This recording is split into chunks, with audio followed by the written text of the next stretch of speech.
it's my birthday in a couple of days.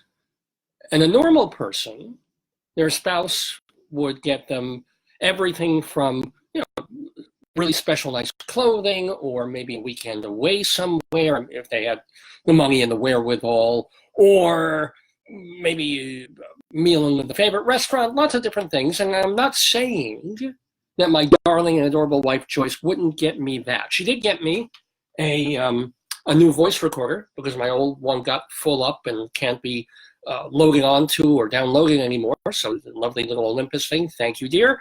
And probably will get me some other stuff as we approach Thursday, which is my actual birthday. But my wife being my wife, and more importantly, me being me, she thought that the ideal gift for my 56th birthday coming up on Thursday would be this. Would be, in fact, this. Yeah. There goes the Daverhood. This is Dave's Gone By. I'm Dave Lefkowitz. I'm waiting for some folks to say hi and to tune in because we are live with a brand new episode of the show. It is Saturday, January 18th, 2020. I'm Dave. Did I mention I'm Dave Lefkowitz? Yes, I think I did. And did I mention that this is our 729th episode of the program? We're calling it Welcome BOK. Well, really, it should actually be Welcome BOK because, well, we'll explain. Why don't I get the music going, and then we'll see if we can get some people to tune in, or at least I'm sure you're all tuning in. But how about saying hi and letting me know and giving me a wave and saying howdy now that you are in the Daverhood on this Saturday morning. So we will begin, as we generally do, with our opening nonsense and our opening intro, which goes a little something like this. Good morning, good morning, good morning. There goes the Daverhood. And there was much rejoicing. Didn't your meds kick in yet? We got David Lefkowitz here. He's a Long Island arts guy. He's got his own radio show. I want you all to really enjoy a wonderful program done by a fine artist. A glorious thing of unparalleled beauty. Dave's Gone By. Dave is one of my very favorite broadcasters, so keep on listening to Mr. Dave.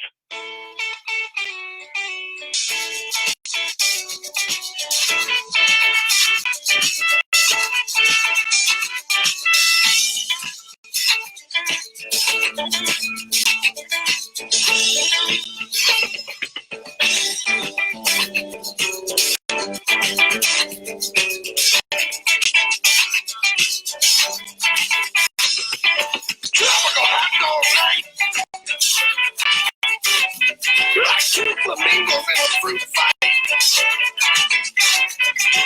Every color of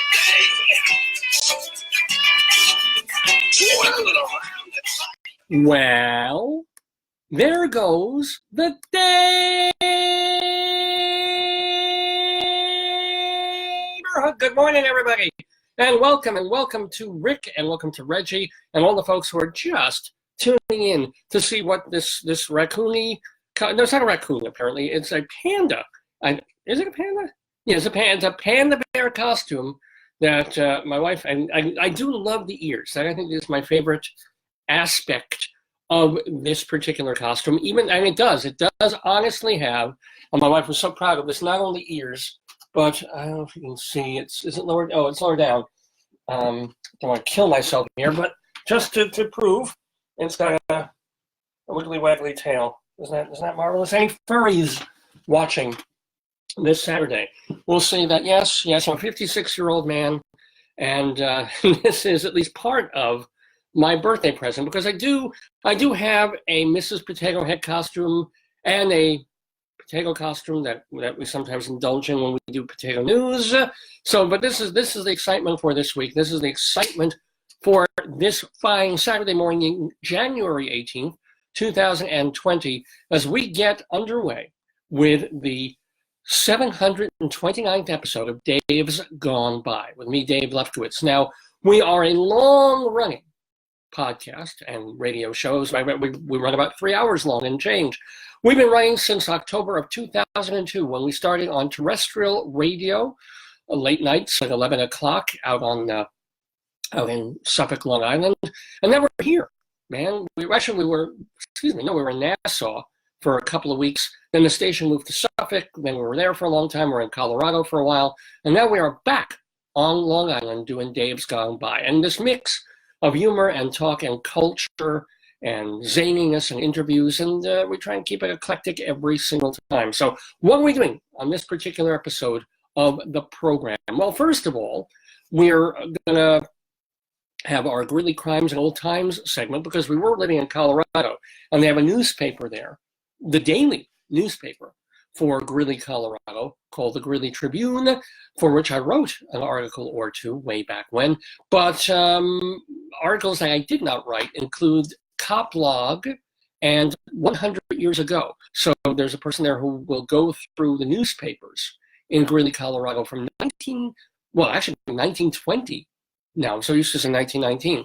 But 100 years ago, and find the most nostalgic, goofiest, weirdest events that happened in and around Weld County, Colorado, all those years ago, and put them together in a weekly column. Plus, there's also the beloved Cop Log, which is phone calls that come into the dispatch of the Greeley and Weld County Police Department of people who need police assistance, or they think they do. Anyway, we lump them together in a segment called Gridley Crimes and Old Times, which is a lot of fun. Plus, we also do our Colorado Limerick of the Damned, our other nod to the place that my wife and I lived for about 9.5 years.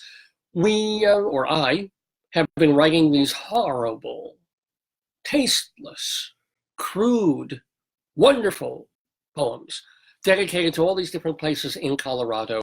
Today, we're going to Salida, Colorado. I mean, it's one of those things where they pronounce it differently from where it really ought to be pronounced, because it's Salida, it's exit, that's the Spanish word. And of course, being Americans and pissing on everything else from every other country, we say, no, not Salida, but Salida, Colorado, where, you like to find women with nice vaginas. But anyway, we will have our Colorado Limerick of the Damned for Salida, Colorado. They'll be part of the show today. Also, we will go, this is going to be so exciting, Rabbi Sal Sullivan is going to be here doing double duty. And, that's kind of painful for him. He brings extra toilet paper. But one thing he will do is our story time. Yes, we're not only bringing back story time, we're bringing story time back with Rabbi Sal Solomon. He's bringing story back. Yep, he is. And oh boy, he didn't know what he wanted to do. And then he found this. Because in story time, it's wonderful for me, because I just take some book that somebody else wrote and goof on it, so I don't have to create material. But for Rabbi Sal, he was walking down the road the other day, and he found this magazine. Ladies and gentlemen, it's Mitzvah Market. And I know there's nothing funny about it, but it's magnificently funny, because it's all about, the entire thing is a giant advertorial for bar and bat mitzvahs for the neighborhood that we live in. So, it's very glossy. It's really nice. And no magazines and newspapers are, at this point, surviving well in America, right? New York Times is failing. Donald Trump can say it's failing economically, for sure. Every newspaper, every magazine is. Daily News cut half its staff about 2 years ago. I don't know how well the Post is doing. The Village Voice is gone, right? Metro, the other New York Weekly, got swallowed up. There isn't the Rolling Stone used to come out, 50 times a year. Now I think it comes out 12 or 10 times. Nothing. No magazines, no newspapers are able to survive in this digital age and thrive. And yet, in our neighborhood, we have 5 different Jewish magazines and newspapers, and there's one of them that comes out every week. And I do not exaggerate. It's about 150 pages long. It's enormous, right? And it's tons of stories. It isn't just advertising, and then there's a ton of advertising in it. And they said, they must be making it hand over fist to use that much newsprint to cut down that many trees, because it is this growing giant community. And then there's another, not rival Jewish newspaper, but a more secular Jewish newspaper, and they seem to be doing okay. And then you get things like this. You get the wonderful Mitzvah Market magazine, featuring mitzvah projects and great wishes to get back. And the advertisements are fantastic. So I showed this to Rabbi Saul Solomon, and he is, of course, going to read from this beautiful thing as part of StoryTime on Dave's Gone By today. So you don't want to miss that. And more importantly, you don't want to miss Rabbi Saul Solomon chatting with a Broadway and touring actor named Raymond Bokhour. All week long. I was trying to figure out where I could find how to pronounce this guy's name, because it's a little tough. It's Bokhour. Bokhour. Something, is it Bokhour? Bokhour? Bokhour? I mean, I have no idea. And I'm looking through YouTube to try to find videos, and there's videos of him, but not necessarily him being announced. And then finally, I find one who was doing some cabaret thing, and he's announced beforehand. There's also an interview with him on the web, and they introduce him, and it's Bokhour. Okay, got it. So I know it. Bokhour. I have it in my mind. I literally have it. I spell it out on the page that Rabbi Saul is going to use for his interview. I won't show the phone number, but you can see that I even gave Rabbi Saul a phonetic here. Like, see, Bokhour. Don't look at that. Bokhour, like Bokhour, right? Okay, I had it down. I say it for the first time, and I screwed up. That is my life, ladies and gentlemen. By the way, welcome to Nancy and Jay. Oh, Jay, welcome, Jay, and Chris, and Elizabeth, and Ted, and Glenn, and some of the other folks who have been tuning in either through watch parties or elsewhere on Facebook. So good to see you. Can I read the others? There's Reggie, Rick, I think, Glenn. I can't see some of the other folks tuning in, but welcome on this Saturday morning. So yeah, we got Rabbi Saul, StoryTime, Ray Bokhour. We have Brutally Crimes in Old Times, Colorado, Limerick of the Damned, and we're going to go inside Broadway. We have some theater stuff to do, just to tell you about stuff that's happening on Broadway, even though, yes, it's the middle of January, it is fairly quiet times in terms of the Broadway theater, and the buzz won't start happening again until March. But hey, shows are opening. As a matter of fact, a Broadway show opened just a couple of nights ago. We're going to tell you what the New York Broadway theater critics thought of it and what I thought of it, because I saw it last night. It's called My Name is Lucy Barton, and it's a solo show starring the wonderful Laura Linney. It's based on a book by Elizabeth Strout, she wrote those Olive Kittredge, or the book that the Olive Kittredge series is based on, blah, blah, blah. She wrote another book called My Name is Lucy Barton that has been adapted by a writer named Rona Munro. And she's turning into a one-woman show that Laura Linney is appearing in on Broadway at Manhattan Theater Club's Samuel J. Friedman Theater over on West 47th Street. So I saw it last night. I'm going to let you know what I thought of it and also give you some other Broadway news. Soon, as I blow my nose, sorry about that. That's the one thing about doing these on Saturday mornings instead of like back on Monday evenings or late Sunday nights. I'm still getting my throat together, still getting stuff, pouring out of my eyes and nose and my elbows and my ears. I'll get there. I'm doing it. Welcome, by the way, to Chris and Elizabeth and Ted as well to the Daverhood. Anything else that I didn't mention? I'll leave that as a surprise. By the way, my darling and adorable wife, Joyce, is at the gym and she has work to do. So she sends her digital podcasting love to all of you, but I don't think she'll be part of the program today. Wow. But, maybe she'll call in, or maybe she'll stop by late in the program, but somehow we'll soldier on without her. So what do I want to talk about? This is the throat clearing portion of Dave's Gone By. We're first get rolling. 3 hours, right? 3 hours sometimes and change. The interview isn't for a while. So those of you who are tuning in just specifically for Ray Bokhour, because you're fans of Chicago, that's the thing. He's played in Chicago all over the country on tour. He plays Amos right? Mr. Cellophane, Mr. Cellophane. The part originated in the revival by Joel Grey, right? So, and done on, who did it in the Oscar-winning movie? I don't know if they got Joel Grey again. No, it was the actor with three names.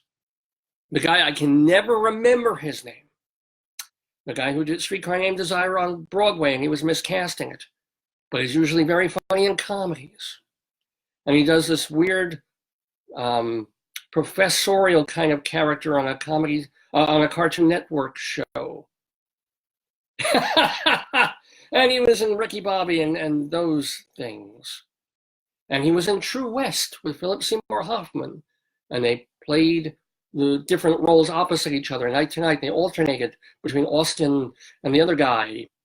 Damn it. Okay. By the way, all of you who are tuning in and watching and waving and giving me thumbs up and saying hi, you can answer these questions. You can say, oh, but yeah, I know who you're talking about. It's blah, blah, blah, blah, blah. Feel free, chime in, type to me on our Facebook page, which is called Dave's Gone By. And that reminds me, we will have our Today-Yesterday quiz. And that's kind of fun too. It's sort of a Jeopardy-esque kind of thing where we ask a quiz question about today. It happens to be January 18th. So January 18th in history, what happened on this date? We'll ask the question. Sometimes it's multiple choice, sometimes not. And you have to answer it if you can. And you're playing generally against my cousins, Jeff and Cynthia, who tune in, and they're kind of the first ones usually to chime in with an answer. So you kind of have to beat the clock on them. But that is our Today-Yesterday quiz. So that's what's going to be on the show today. What do I want to talk about? Well, first of all, I think there should be a law against bad Uber driver music. I don't know if I need to even elaborate on that, but think about this. I do think Uber has been life-changing. It has just been such a time saver and sometimes a money saver, and it's such a wonderful alternative to taxis and local transportation and buses and cabs. It's just been, in a lot of ways, a real godsend. Even, first time we ever used it, because we were on board late for Uber.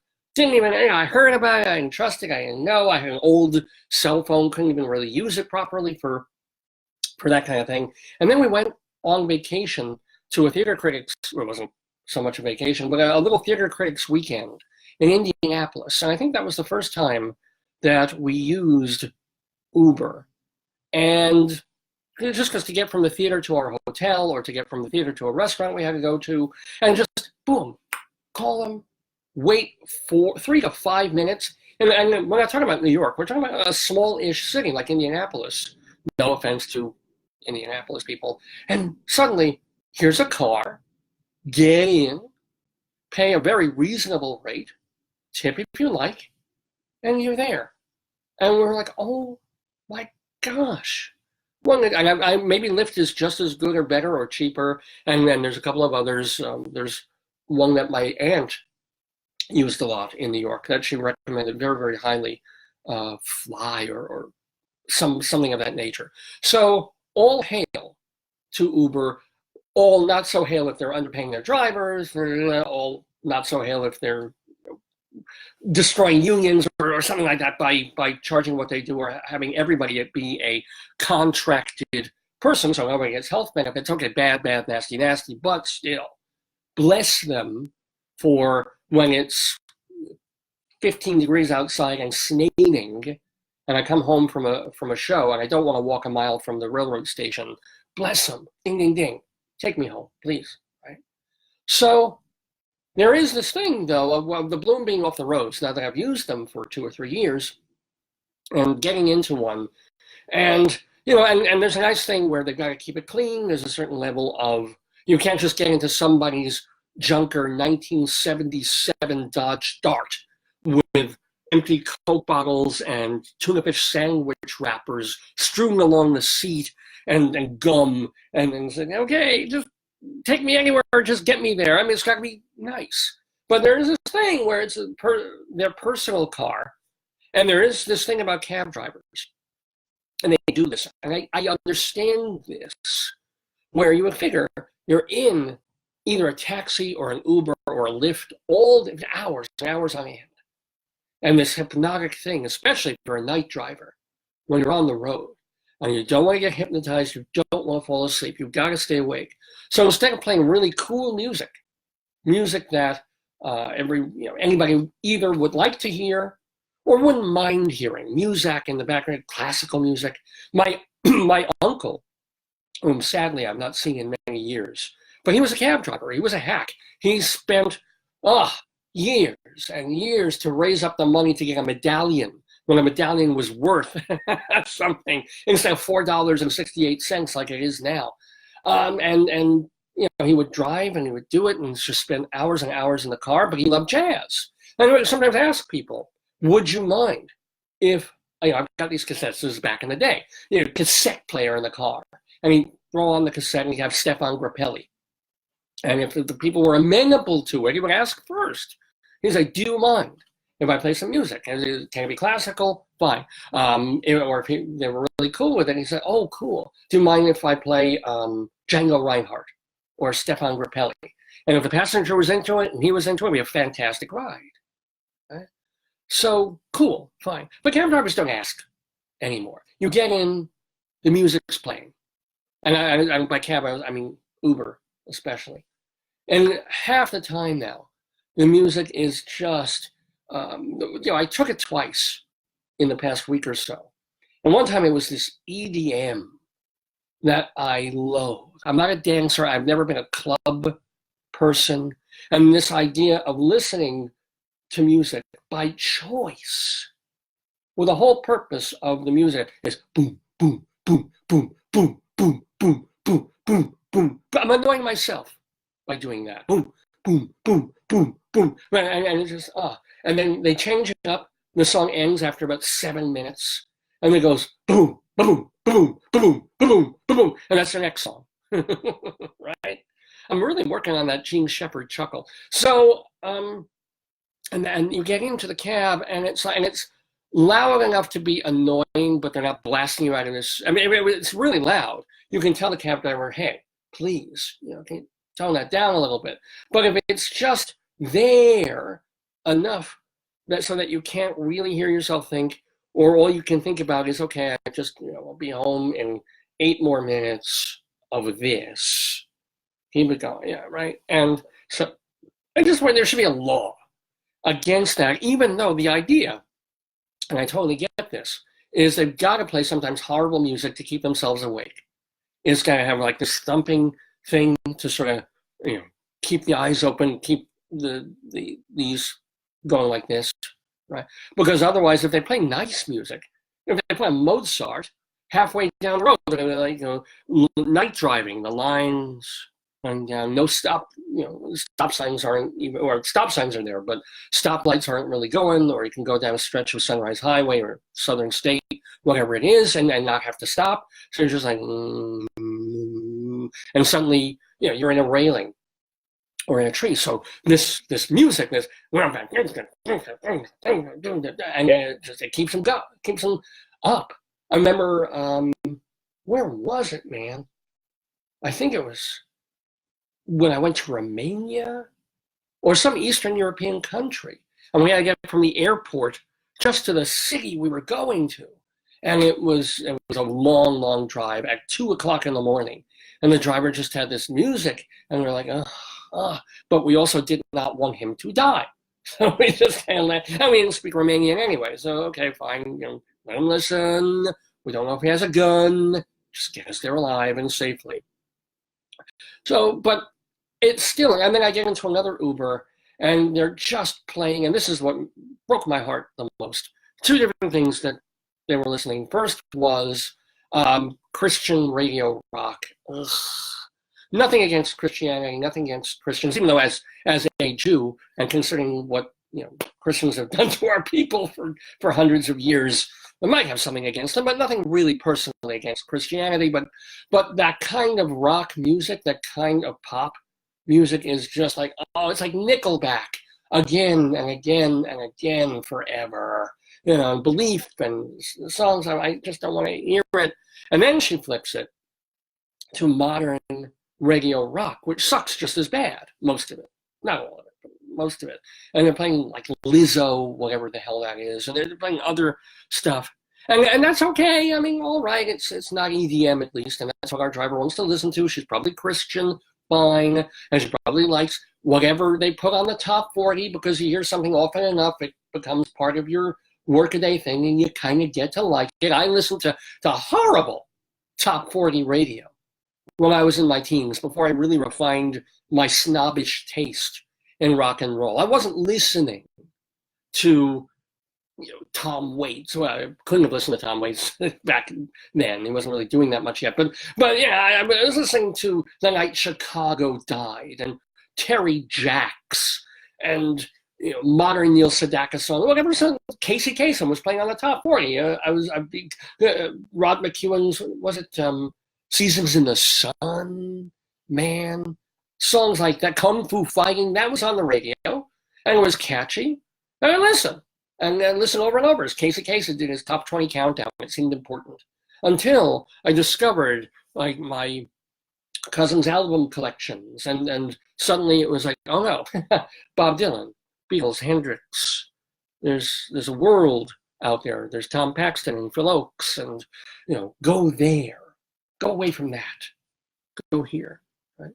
But most people, with all due respect, don't. They hear what's on the radio, and it's like, oh, catchy, bouncy, that keeps me awake during the day. Fine, and so that's what they tune to. But it just killed me because they made an announcement on that second station that this Uber driver was listening to. And it was like, WNEW-FM 102.7. WNEW.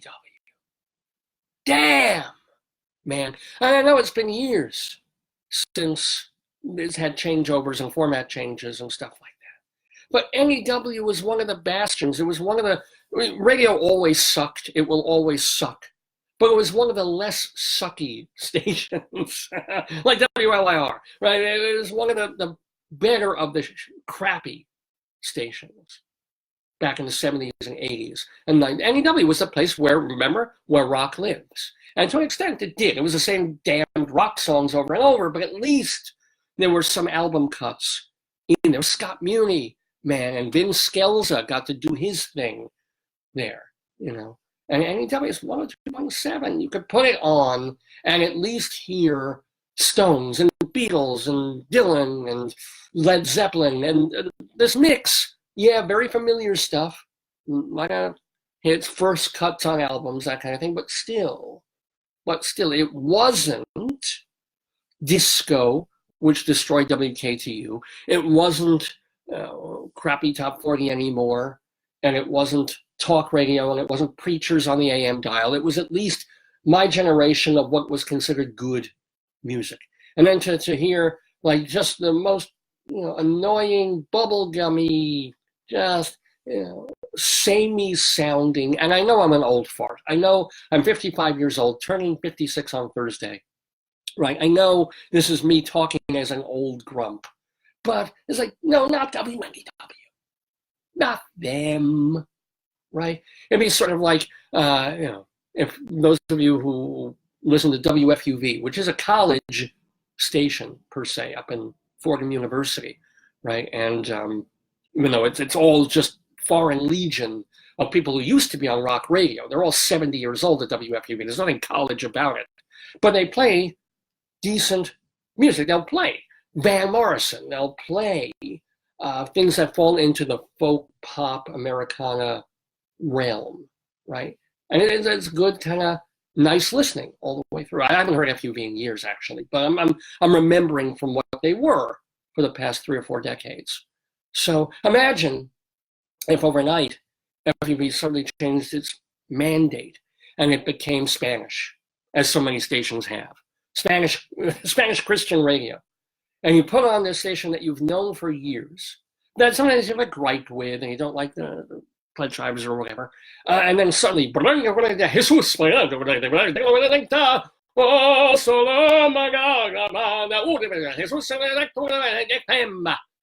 right? And like, not only is it a station you don't want to no longer one to listen to. But it was FUV, right? There's that little bit of heartbreak. And so that's how I felt when I heard them give those call letters, man. WNEW FM 102.7. Place where rock dies. Sad, sad, sad. What a way to start the new year. Anyway, by the way, it is 9:30 in the morning Eastern time here in the Daverhood. You are watching the Dave's Gone By Facebookio, Podcastio, Programmio of the stream with me, Dave Lefkowitz. We've got our Gridley Crimes and Old Time segment coming up. We have Inside Broadway coming up, Colorado Limericks of the Damned, Today, Yesterday quiz, and Storytime with Rabbi Saul Solomon doing the Mitzvah Market book. And, of course, Rabbi Saul interviewing the Broadway and national tour performer Ray Bokhour, who will be appearing not only, I mean, he's an actor, and you can see him doing Amos in Chicago a lot of the time on Broadway or all across America, but he is also, this is the thing, we want to tell you about a show that is getting a reading on January 20th at 54 Below, and he has co-written it. It's called The Glorious Death of Comrade What's His Name, which seems like a musical comedy satire that he's going to tell Rabbi Saul about. It's, as I said, it's co-written by Ray Bokhour, who will be with us in the Daverhood in a little over an hour. So cool your jets. As I said, if you're tuning in just for him, it'll be a while, but maybe stay with us and enjoy this animalistic, atavistic episode of the Dave's Gone By show with the costume that my wife bought me for my birthday. Yeah, some people get a Maserati for their midlife crises. Some people, what else do people get for I didn't want a tie.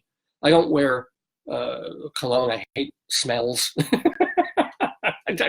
Food. I love food smells. Any other smells, keep to yourself, right? But yes, a nice panda costume.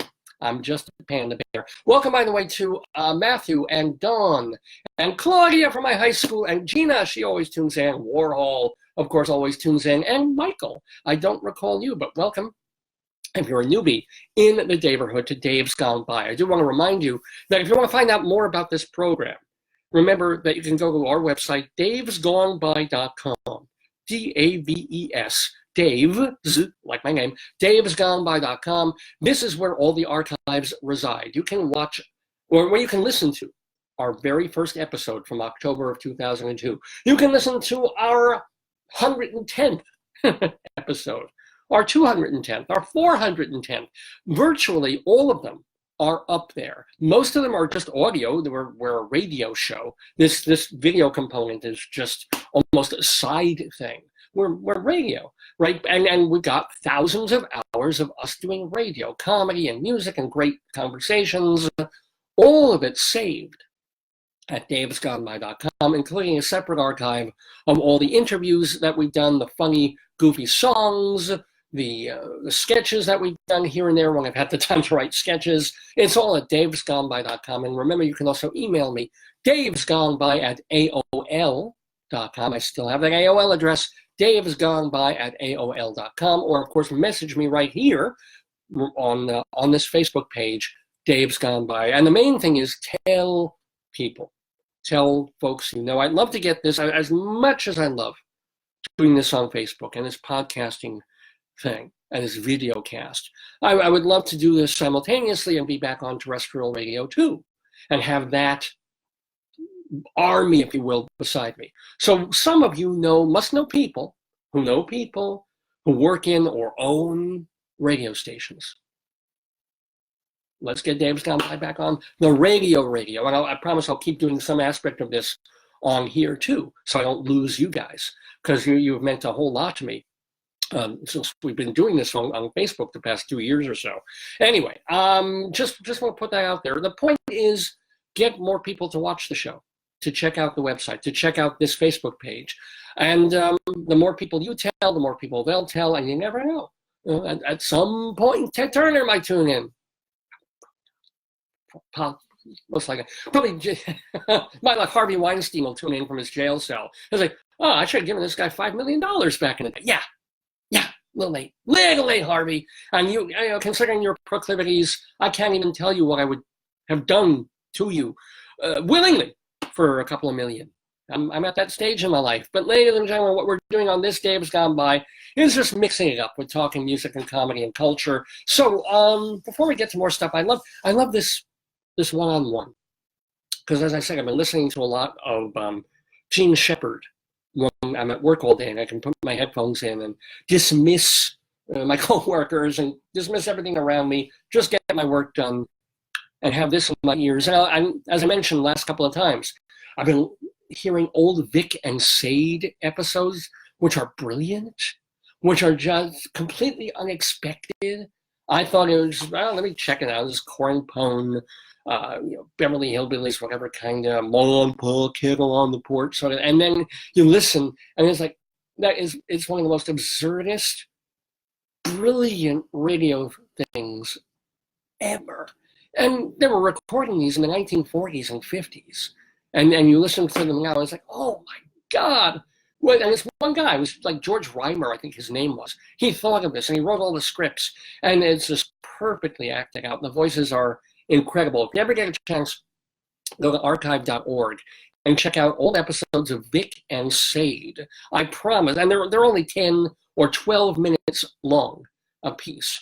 And you'll get the idea, and you'll be like, oh my God, this is nuts. This is postmodern. This was before Samuel Beckett. It's postmodern comedy already. And he was doing it in 1943. Amazing. Anyway, so I've been listening to that, and I've been enjoying Gene Shepherd broadcasts from all over the range. I tried to be good. I tried to start from the earliest that they saved him, because there was one from the mid-50s, and then everything else started in basically 1959, 1960. And then trying to go, because there's a couple of hundred episodes of Gene Shepherd that have been archived, thank goodness.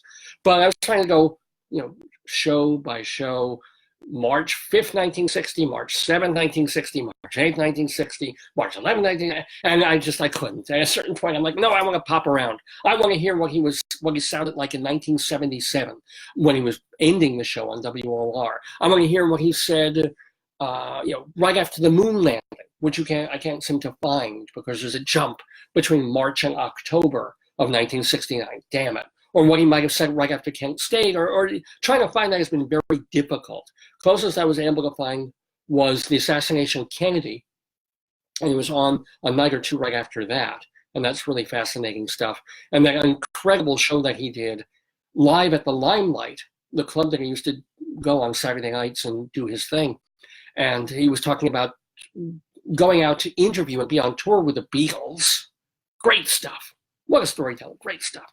So I've been listening to that, and it's giving me this yearning, this hearkening to just, again, make believe there's a microphone in front of me. There is, just not visible. And look at this camera and go, okay, pick a topic, talk for 20, 30 minutes, right? And I was doing that. I was actually doing that in a smaller way a couple of years ago with a segment called Dave's Big Dictionary that we kind of dropped for no particular reason when we came out to New York. And that was an idea. If you remember that, I love that segment. My wife would go into a dictionary, Standard Webster's, blindly put her finger on some word, and then I would have to just spin extemporaneously for 5 to 10 minutes something out of my life about that word, some connection, or tell some story or something. I love that, and that's very Gene Shepherd too. So I'm trying to go back there a little bit to start the show with this kind of extemporaneous stuff. So what else do I want to talk basically about?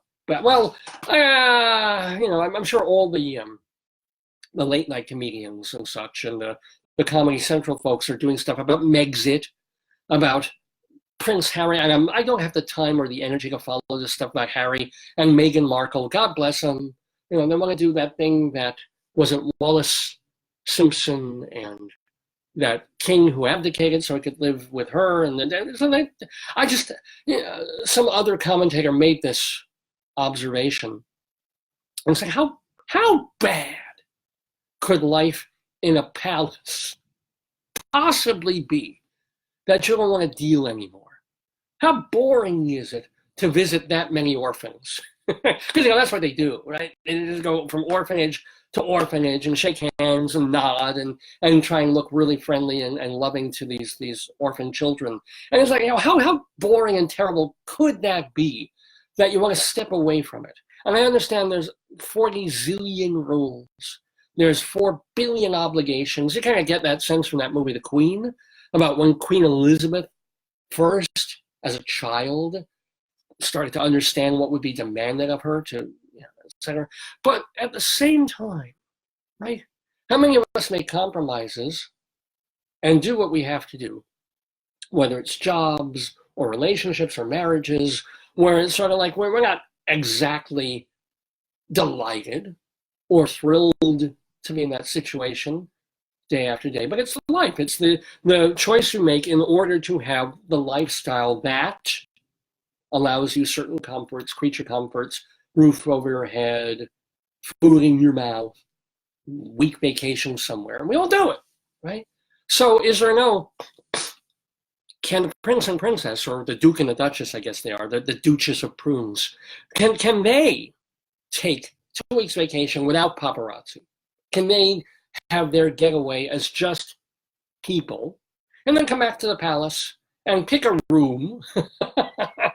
There are 40 rooms in the palace. They can probably cordon off a section off a hallway somewhere where they can put in a flat screen TV, a nice Bose stereo system, get a dog, and live like common people. I mean, Meghan, she was never a common person. She was a beautiful actress, right? So no such thing as common people to begin with, like rich, commonish people. And then stay there for several hours a week or over the weekend. That's their little place. And then the whole rest of the time they come out and they've got to be the Duke and the Duchess of York or Windsor or whatever the hell they are, and bow and be ceremonious to the Queen and then to her 190-year-old husband, and just be there and take the trips they have to and do the ribbon cuttings and do the orphan cuttings and get that done and stay within the fabric of the system. And instead they're plugging in the whole post-Princess Di thing or Lady Di thing. How bad does it have to be? How awful is, I don't know if it's the Queen, I don't know if it's the staff, I don't know if it's their ladies in waiting who are annoying. What is it? What could be so unendurable about that kind of fishbowl life? No question, that suffocating palace life, but still, man, having everything and yearning for nothing. Interesting. It boggles the mind, and yet we try and understand it. We try and get this idea of like celebrities that we admire, right? They look gorgeous all the time. They get to act as a living, which can be very boring, but it also has moments of absolute thrill. If they're acting in the theater, for sure, movies are more problematic, but they get to do that for a living, and they make millions and millions of dollars, and they live in these fantastic estates. I'm using fantastic a lot, just like Gene Shepard. You notice that? And they eat what they want to eat, and they're comped in places. Oh, your money's not good here because I loved your movie. I signed this, right? But they give up a certain level of privacy, certain level of security, and so forth, a certain level of themselves. And some, you go crazy from it. They can't deal with it. They can't wait until they age out a little bit and they're not as famous as they are. And we look at that from afar and go, what are you, nuts? You want to, you can get in a car, drive 500 miles somewhere for 3 days, and go into a convenience store and be whoever you were before you were famous, when you were dreaming of being famous. You can still do that, even though you're you. It's amazing. You can get on a plane and go into Thailand or Marrakesh somewhere. And amazingly, unless you're unbelievably famous, you can be you. Nobody's going to notice you so quick if you wear a cap, and you wear schlumpy clothes, right? You can be you. Anyway, what else do I want to talk about? Well, we've got, as I said, Rabbi Salih is coming up later in the show. He's doing our StoryTime segment, and he'll be talking to Raymond Bokhour, the actor. Rabbi Salih did not get, unfortunately, to the march against anti-Semitism that he held on Long Island last Sunday, I think it was, in Mineola. I would have gone, actually. I think I would have gone. I was working, but probably would have schlepped to Mineola just to be in solidarity and say, boo, anti-Semitism, bad, violence against Jews or any people for any racial or LGBT or sex, gender reason is wrong and terrible. I wonder what the end game is on marches like that. I'm all for them. I think they're lovely, and then the politicians show up, and they show, hey, we're with you. Please vote for me because I'm against anti-Semitism. It's a pretty easy stand to take. It's not gonna, they got to hedge their bets sometimes on impeachment, or they've got to talk very carefully about capital punishment or abortion or whatever. But when it comes to hating Jews, bad. I'm down with him. Okay, easy one for politicians to step up to. St. Patrick's Day, Irish, fantastic. Columbus Day used to be easy. Columbus Day is, hey, Italiano, yeah, we're all Italian on Columbus Day. And now, of course, Columbus is this bad guy. And showing up for the Columbus Day parade, we still love Italians, but Columbus was an imperialist, and he did this, and he was terrible to the natives. Right? So we've got to be careful on that one. But with an anti-Semitism march is fine. But I wonder what's the end game. Because it's like back in the day, late 1960s, when Martin Luther King marched on Selma, Alabama. It was it was saying something. It was brave, man. It was incredibly brave and important and meaningful. It was saying we're here. Get used to it. We're here. We're not going to tolerate what we've had for the past 200-300 years in this country anymore. Change must happen. We shall overcome. It was huge. It was a thing, right? And it was important. It was culturally important. It was politically important. It was socially crucial, so forth. Even, and much as I loathe and despise Louis Farrakhan, he's a lunatic and miserable son of a bitch, the idea back then of this million-man march, making African-American men conduct themselves in a certain way, and if they're fathering children, be there for the kids, right? Don't just have kids with 5 different women and then disappear and think that you're a daddy, a Mac daddy, so forth. That's not a good thing. Be a man, be an upright citizen of your community. Be a role model for these children who are being brought up without fathers. I mean, that idea of the Million Man March, there was a good kernel there, even though it was put together by, raving anti-Semitic idiots. Stuff like that happens. So, okay, I get that. But I don't get the point of marches now, because what are they doing? They're basically a bunch of people saying, we don't like anti-Semitism. Are they really do they think that there are Ku Klux Klansmen or modern neo-Nazis or just basic prejudiced, bigoted racists sitting at home watching the news, and then they turn on the TV and they say, oh, there's a bunch of angry Jewish people saying just how wrong it is to hate them. This changes my mind. I'm not going to hate Jews anymore. I don't know what the hell that does. I would rather have a minor version of the Haganah or something like that in predominantly Jewish neighborhoods. I would rather that Jews spend the time and the energy and the money hiring a guard to just sort of stand in the doorways of synagogue services and Jewish centers when they're having services, right? And just so some lunatic comes in with an AK-47 or some bump stock rifle, they can go, oh, please stop shooting, right?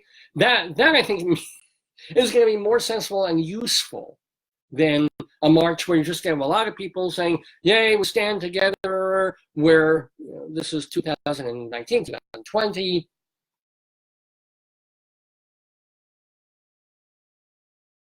Jewish is wrong. Yeah, kumbaya, fine. I would much rather have people organize and in a safe way that is conducted with local police or National Guard or whoever to say, you know what? Next time the Orthodox are having a big Fabrengen in Brooklyn, and then they want to sing, and they, because 2 weeks ago, what did they do? They finished the Daf Yomi after 7.5 years, which is a big thing. They read the Talmud from beginning to end, the Torah, and they start all over again. It's huge. And like 100,000 Orthodox Jews gathered in one place. And thank God, nothing.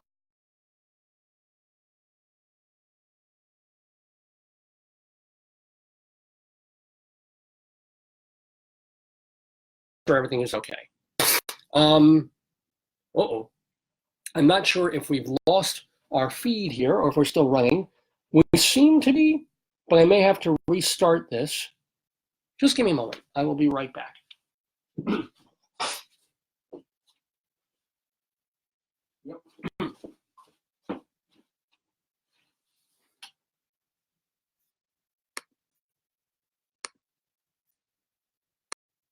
Sorry about that, folks. I don't know why we suddenly lost connectivity. I don't know if it was an internet issue or maybe I started talking about the marches and the anti-Semites and stuff, and Facebook thought, ooh, somebody's saying the word anti-Semitism. They must be anti-Semitic. We have to halt the feed, right?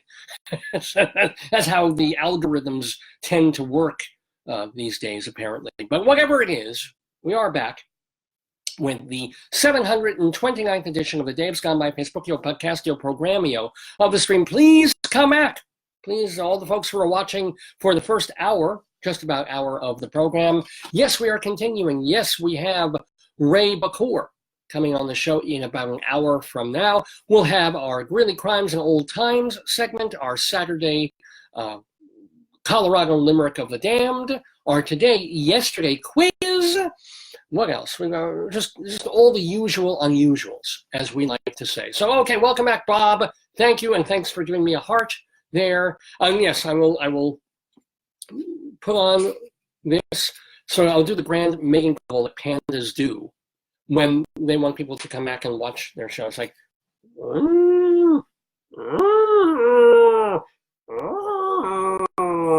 get the word out. Tell all the folks who were watching that, yes, we're still here. We're still watchable. If I have the time, I'll probably get up a watch party again. Maybe I will do that. Maybe I'll do a little bit of the Grilly Crimes and Old Times music and restart the watch party so that more people can tune in on this Saturday morning, January 18th, 2020, 729th episode of Dave's Gone By with me, Dave Lefkowitz. Unfortunately, my darling and adorable wife, Joyce, isn't here. She's over at the gym, and then she's heading to get some work done. Well, here goes the Daverhood again. We seem to be back. Apologies for the 20-minute interruption. Did you get some snacks? Did you go for breakfast, maybe? Did you open some mail, cross the street, say hi to the neighbor, hang the washing out to dry, oil that squeaky doorway? Or did you try repeatedly and relentlessly to get Facebook back up because you missed me so much on a Saturday morning, because you were so into what I was saying and talking about and promising for the 729th episode of Dave's Gone By, that you can't walk away from the computer. Then you just keep reloading and reloading. Where is he? Where is he? How can I get through my Saturday without Dave Lefkowitz and Dave's Gone By Facebookio Podcastio Programmio of the stream? So, full disclosure here, we don't know what the hell happened. We just lost the internet in the house, and we had to reboot downstairs, which worked. But of course, the downstairs computer almost never goes off, and it's a Windows machine. So when we turned that computer off and we flipped everything back on, of course, it had to say, Windows updating. And, 10%, 15%, 20%, 30%, 30%. It always gets stuck at 30, right? 30%, 30%. And if, for heaven's sake, 30 minutes, or I guess it took about 5-10 minutes total, and then had to go up here and was having a devil of a time getting Facebook to reconnect again, which is why it's taken me about 20 minutes since we went off the air to come back. But I am back. Welcome to Chris, and Chris is back. And I'm going to take this moment to re-invite all the friends I invited before. At least some of these friends. It's just the ones that they bring up immediately in terms of on this machine and in this account. Forgive the clicking noise. It'll stop in a moment, I hope. Almost there. Come in. And we are done. Boom. So anyway, welcome also to Monique. But yes, I hope you were watching the first part of the show. If you missed it, we will post it in our archives at davesgoneby.com in a day or so. And plus, Facebook did keep the first hour of the program. So when this is over, or anytime, you can scroll back on this page and watch the first hour. So if you didn't really miss any segments. You missed me. I'll do a very fast recap for you. So, Dave's got my welcome to Dave. There goes Dave.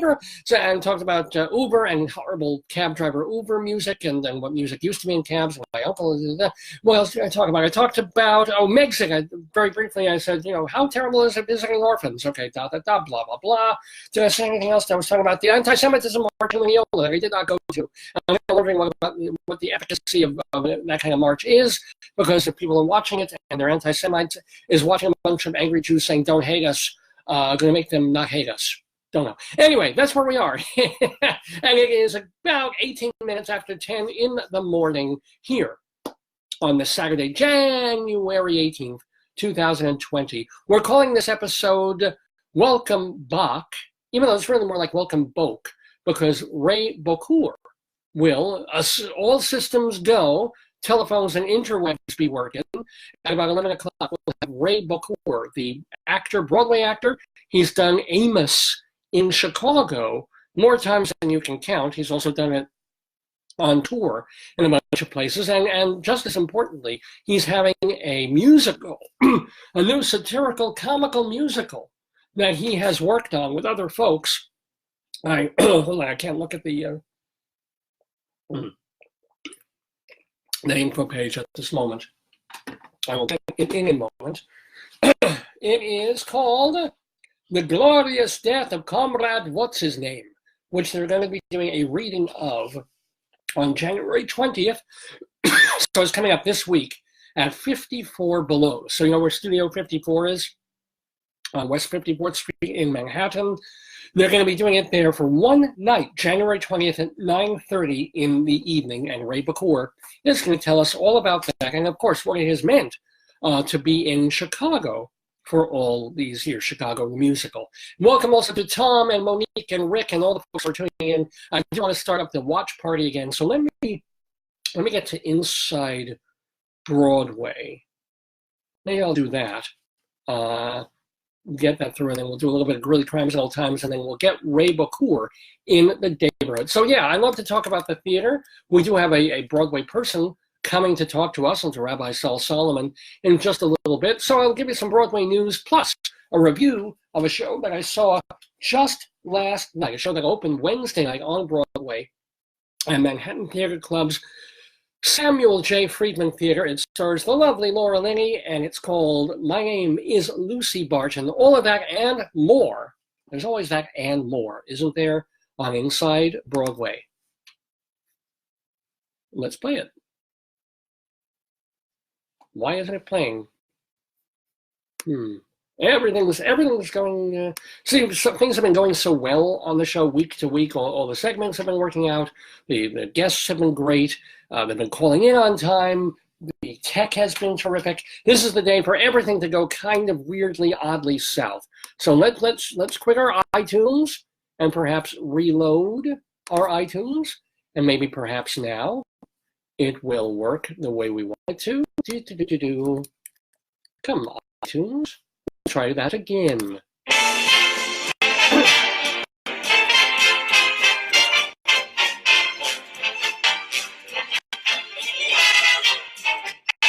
Inside Broadway, a look at theater on and off Broadway and beyond. Brought to you by Total Theater and Performing Arts Insider. Curtain going up.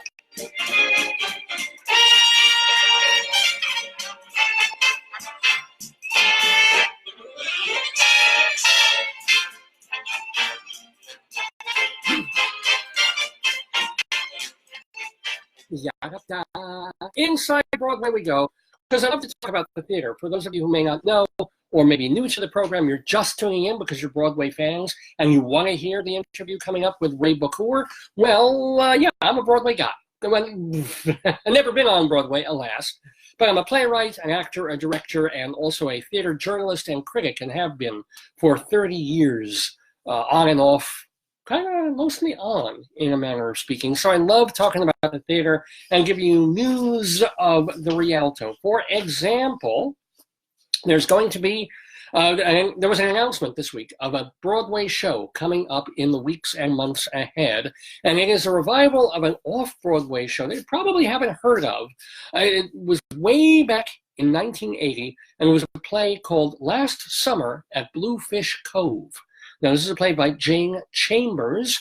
Why is that of interest? Why did they suddenly pluck that particular show out of the ozone to be revived in sometime this year or maybe early next year on Broadway? Why is that? Well, basically, it's been the era of reviving important LGBTQ plays, especially on Broadway. So they brought back, of course, Angels in America, and they brought back, oh my gosh, that play about the gay men who all hate themselves. Like the first act, then they're all at a party and they're having a great time. And in the second act, they're all just self-loathing and fighting with each other. And it was a landmark play of its time. And they revived it on Broadway 2 years ago to very good acclaim. And forgive me for not remembering what the hell it was. I didn't get to see it. But anyway, it's that time. You know, they revived Scott McPherson's Marvin's Room, which isn't a gay play, but was by a gay playwright who has AIDS as an underpinning. So this is the time, right? This is like important gay plays. Let's get them back up there and see if they still work and see how important they are and pay tribute to plays perhaps back in the day, like Torch Song also. So Last Summer at Bluefish Cove is really interesting because it was the first lesbian play to get any real notoriety. I mean, this is, remember, going back to 1980 now, 40 years, the 40th anniversary of this show. And this was at a time, I don't know if this is absolutely true, I really don't, but there was this idea of in the 50s, 60s, even into the 70s, that the major newspapers, and even the old Gray Lady newspaper, if they covered gay, first of all, they'd avoid covering overtly gay or lesbian material. They just wouldn't bother with it. But if they couldn't avoid it, the only way that they would review it, only way they would send a critic, is if they knew the review was basically going to be negative. They could say nice things, but the overall attitude was, yeah. Now, this was an unspoken rule. It wasn't written down anywhere, and I don't even know if this is true. And what's interesting is this week, when I heard about the upcoming revival of Last Summer at Bluefish Cove by Jane Chambers, I wanted to check it out. I wanted to see, well, what were the reviews for that show back then? And the review I found was pretty good, and the Times even sent a reporter to talk to Jane Chambers, the author at the time. We're talking, again, 1980, so kind of even pre-AIDS crisis, but sort of post, certainly post Stonewall, but things were starting just a little bit to change. And it was a fabulous interview they did with her. And she was really out there and open, and I even have some quotes from her. But it was a very positive article. It was not this negative sort of looking on the sly at, and here's someone who's kind of abnormal, and she's written a play, good for her. There's none of that. It's a very legitimate article. You can go find it in the New York Times archives. But anyway, one of the reasons also that they're bringing it back is that Cynthia Nixon has taken an interest in the piece. Now, she's not acting yet. She's turned her sights towards directing in recent times, so she can be staging this play. She doesn't have a theater picked out yet, or even a cast, but with her muscle behind it, and of course this Broadway interest in all things lesbian and gay and transgender, there it goes. It will be up in the months ahead. And it's all about this idea of a straight woman who goes to visit these women who kind of hang together. They're all lesbians and they kind of vacation together. And the straight woman throws everything kind of off kilter. everything's going fine with these people. They get away. They all know each other, like each other. They're partners, and then suddenly a straight person comes into that circle and disrupts things. It kind of reminds me a little bit. I've never seen a Red play. It reminds me a little bit of Harvey Firestein's Casa Valentina. Not a particularly good play, but it had that same theme of men who go somewhere to cross-dress and to cross-dress and to live as women for a weekend. And then there's sort of a straight world all around them. I'm on the side, I don't know if there's any relation to that at all. But you know Cynthia Nixon. My gosh, she was in Wit on Broadway, and she was on TV Sex and the City as Miranda. So, and the producing team, check out. I mean, if you want to talk about powerhouse gay women in Hollywood and on Broadway, the producing team for last summer at Broadway, at Bluefish Cove, includes Lily Tomlin and her partner Jane Wagner, or I guess husband or wife at this point, Ellen DeGeneres and Portia de Rossi. It is the power elite of that sector. So they are going to be producing it. It will get done. Last summer at Bluefish Cove, announced for Broadway in the months ahead. Now, the show that did open on Broadway 2 days ago is called My Name is Lucy Barton, starring the lovely as Lucy and her mom, Laura Linney. This is by the Manhattan Theater production at the Samuel J. Friedman Theater. It's actually an English play that, well, wait, how could it got rave reviews in England, and yet it's not an English play at all? It can't be. Everything happens in Middle America. But, well, let me tell you about the show, because I did get to see it last night. That's when my eyes are kind of like, literally I come home and I prepare the show, and I got to talk about, get my head together to say something cogent about this play. Well, here's the deal. It's about this woman who is married, has a couple of kids, and she is recalling the time that out of nowhere, she's trying to have her appendix out. It happens. Goes to the hospital, supposed to be quick, zip, zip, snip, snip, laparoscopic, etc. But something goes wrong, some infection, something keeps her in the hospital for several weeks. And in the hospital, she is visited by her deservedly estranged mother. And we believe that there are points in the play where we're not sure if she's kind of imagining that her mother is visiting, or no, the mom actually does visit. It seems pretty clear that the mom does visit her. And the mom is by turns consoling. She's saying, "Oh, I picture all this in my mind. You're going to struggle with this, but you'll get better. You're going to have problems with your marriage, right?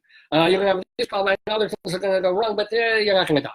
Promise me." And she'll stay there. She stays there for several days, almost living in the hospital, but then kind of magically disappearing when the doctor comes in and sort of being around the fringes and the elements. And so that's why we sometimes have this dream feeling of maybe it's kind of like the height of the storm, that not very good play from earlier in the season, about this old man whose wife died, or maybe she's alive and he's actually dead and she's dreaming him, or he's dreaming her. Boring. Pointless. But this is not. This is just much better storytelling. And then the sense of this past that this woman had with her parents, growing up in quite extreme poverty in a little cabin in freezing Middle America.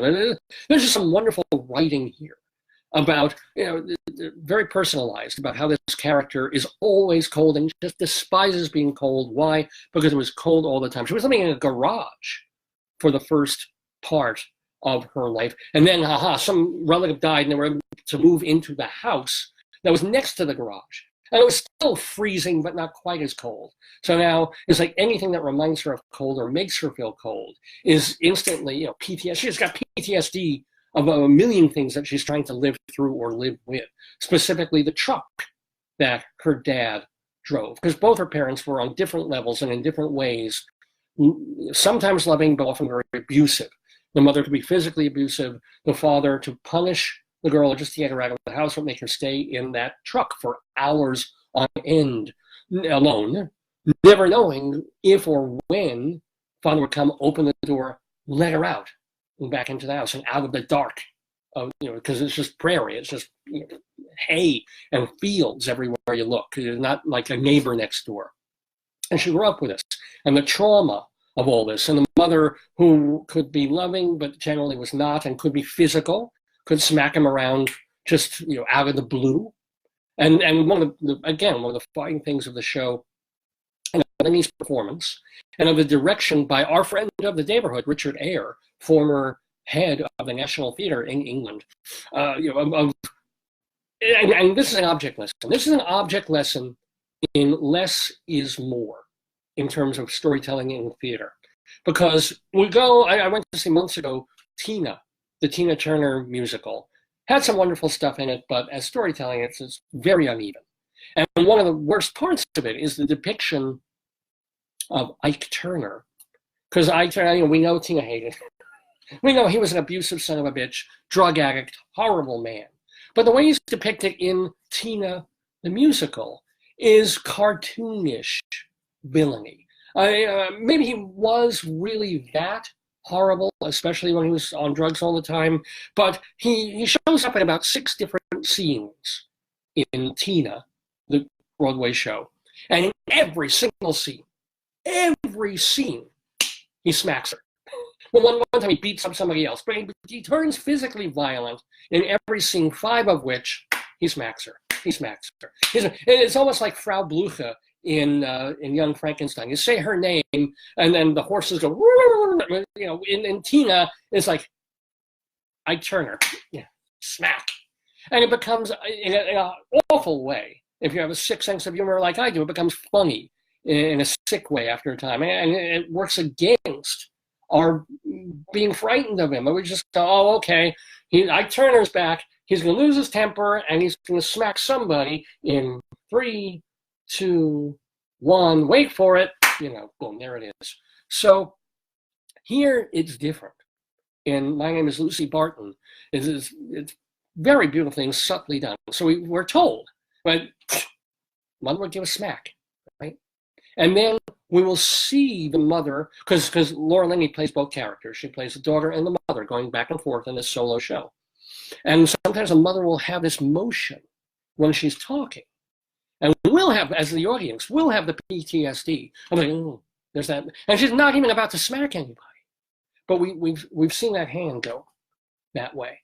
And it happens just twice more in the show when she's gesturing and gesticulating, moving the hand.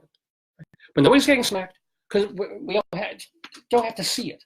It's more disconcerting. It's more upsetting than if mom smacks her again, makes a hand motion, almost smack. No, it's planted in our minds, and then it's very subtly reminded and delivered. And it also makes for a much richer and fuller mother character because she's a villain, but she's not always a villain. There's good parts to her. There's good parts to that. He does something terrible to her brother.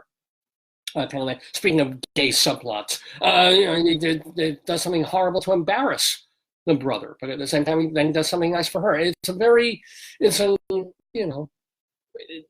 nice part, one of the nice parts of My Name is Lucy Barton is that it shows these people as being kind of 3-dimensional.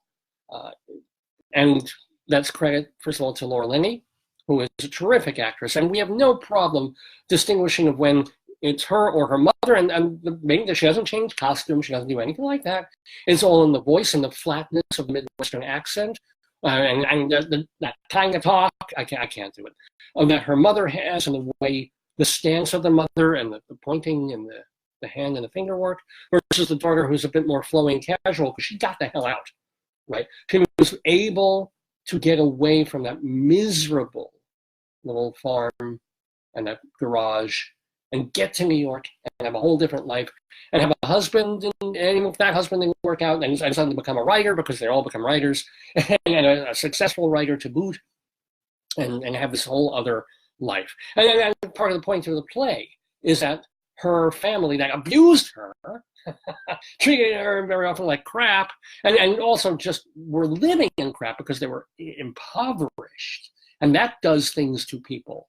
And that changes people's natures too, and makes them angry and cold and sort of just get by. However you do it, just don't cause trouble, get by. So, and they resent her for not staying, for breaking away, for having a whole different life, and being estranged from, not calling on the holidays and not wanting to deal with them. So when the mother does appear in the hospital, talking to her daughter Lucy, and Lucy, having back, so there's a certain level of love there, and there's a certain level of, I don't really want to know you, and you don't want to know me, and there's that. It carries on through the play. It's a 90-minute, one-act, full length, no intermission play. Probably longer than we can really pay attention to digest it all. Editing would be good. It is based on a book. It's based on a book by Elizabeth Strout, who wrote the novel Olive Kittredge, which became a very popular TV series with Frances McDormand. She also wrote this book, My Name is Lucy Barton, that Rona Munro has adapted into this solo. And other critics have said that the piece is a little too static. It's still a little too writerly. No, I think it works as theater. I think it is being delivered as a theatrical piece. And there is shifting and lighting, sometimes rather jarring shifting intentionally, and some lovely use of projections to set the scene, and the truck and the prairie and New York and all that. I do think that the nature of the storytelling here is a little too discursive, because what happens is the mother, she's in a hospital room with a daughter, and what does the mother do? She just tells what people do when they come to visit after 9 years. It's like, well, this is what happened to Uncle so-and-so, and this is what happened to that neighbor down the way, and this is how she got divorced because her husband was sleeping around, and we think he was gay, And there's all these kind of disconnected stories that are being told by the mother. And at first they're real interesting, and we get to see into the mother's character, but we're trying to gauge which of these stories is important to remember and to keep pieces of, and which are just kind of the mother telling stories, and it's not going to come up again. So why is that included in the play, and why is she telling that? I think this would be a better theatrical piece if it were cut down even more. And I know that's the most difficult thing for a playwright to do, believe me. But I do think they could streamline it more into like a 75-minute piece, because at 90, and the characters talk pretty fast, and there's a lot of story and talk coming at us from these two characters. And after about 70 minutes, it's sort of like, okay, another story. You have to pay attention to this one, kind of zone out a little bit and zone back in when they're actually talking to each other. It would be a better play at about 75 minutes, where they really hone in on the important stuff that we need to know, the relationship stuff that we need to know between these two characters, and what happened to her brother, and what happened to her dad. And how is she doing? How is she damaged? We do get this by the end of 90 minutes of how this character, Lucy Barton, has been damaged by her mom and her family, but also made what she is by the travails that she went through as a child and growing up. So we get that, but after 90 minutes, it's kind of like, oh, okay, we got it. As opposed to, I would say 75 minutes, where it's like, oh, okay. Ooh, we took this journey, and we were with her, listening hard all the way through. It's just a little much of a muchness. Is it worth seeing? Of course. Laura Linney is a terrific actress, and just instantly personable. And I remember I saw her in her first real New York show. For all I know, it was the first show she got, but she was in that adaptation of Chekhov's The Seagull. It was called The Seagull, The Hamptons, 1990. They updated The Seagull to 1990s New York, Long Island. And I just remember she came out as Nina, of course, the young, beautiful actress who's going to fall in love with Treplev and so forth. And I'm just thinking, well, not Treplev, so whoever.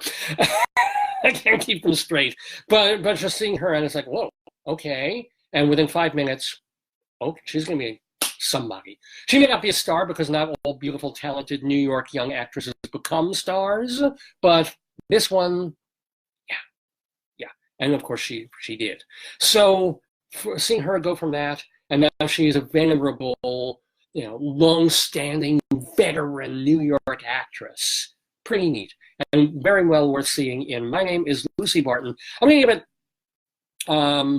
a solid, very solid 3 stars, 3.25 if you really love her, or if you're unlike me and you haven't spent the day working and then commuting and not getting enough sleep all week. So if you can really zone in for the full 90 minutes, I probably missed stuff that is kind of important if you pay attention. All I'm saying is definitely worth seeing at Manhattan Theater Club's Samuel J. Friedman Theater. It is in a limited run. It opened on Wednesday. Do go see it, and it's a thumbs up. I would say that in terms of drama, it's about on a par, maybe a little bit better written than The Sound Inside. That was the Mary Louise Parker play. It wasn't a solo. It's a 2-character play. But they're kind of on that same intimate, personal level, both worth seeing. And I'm glad I saw both of them. And I think this is probably the better piece, but it demands a bit more of concentration because there's just one person up on stage that you're zoning in on. Anyway, speaking of zoning in on, I do want to clue you in on a fantastic publication called Performing Arts Insider, the Bible of Broadway, since 1944. That's right, they're in our 76th year as the Bible of Broadway, off Broadway. Here's of course Lucy Barton. Other shows that are opening this month: A Soldier's Play on Broadway, and then Grand Horizons. That's going to be opening too. I'm looking forward to those. So here's the deal. Why should you get a copy of Performing Arts Insider or subscribe for the whole year? Well, here's the deal. Look at what's in every issue. Okay, table of contents. Still, what's in the magazine? Here's what's in the magazine. A guide to the Broadway season, all on one page. Here are all the shows that already opened on Broadway this season, shows about to open this season, and then up through late April till the season's over.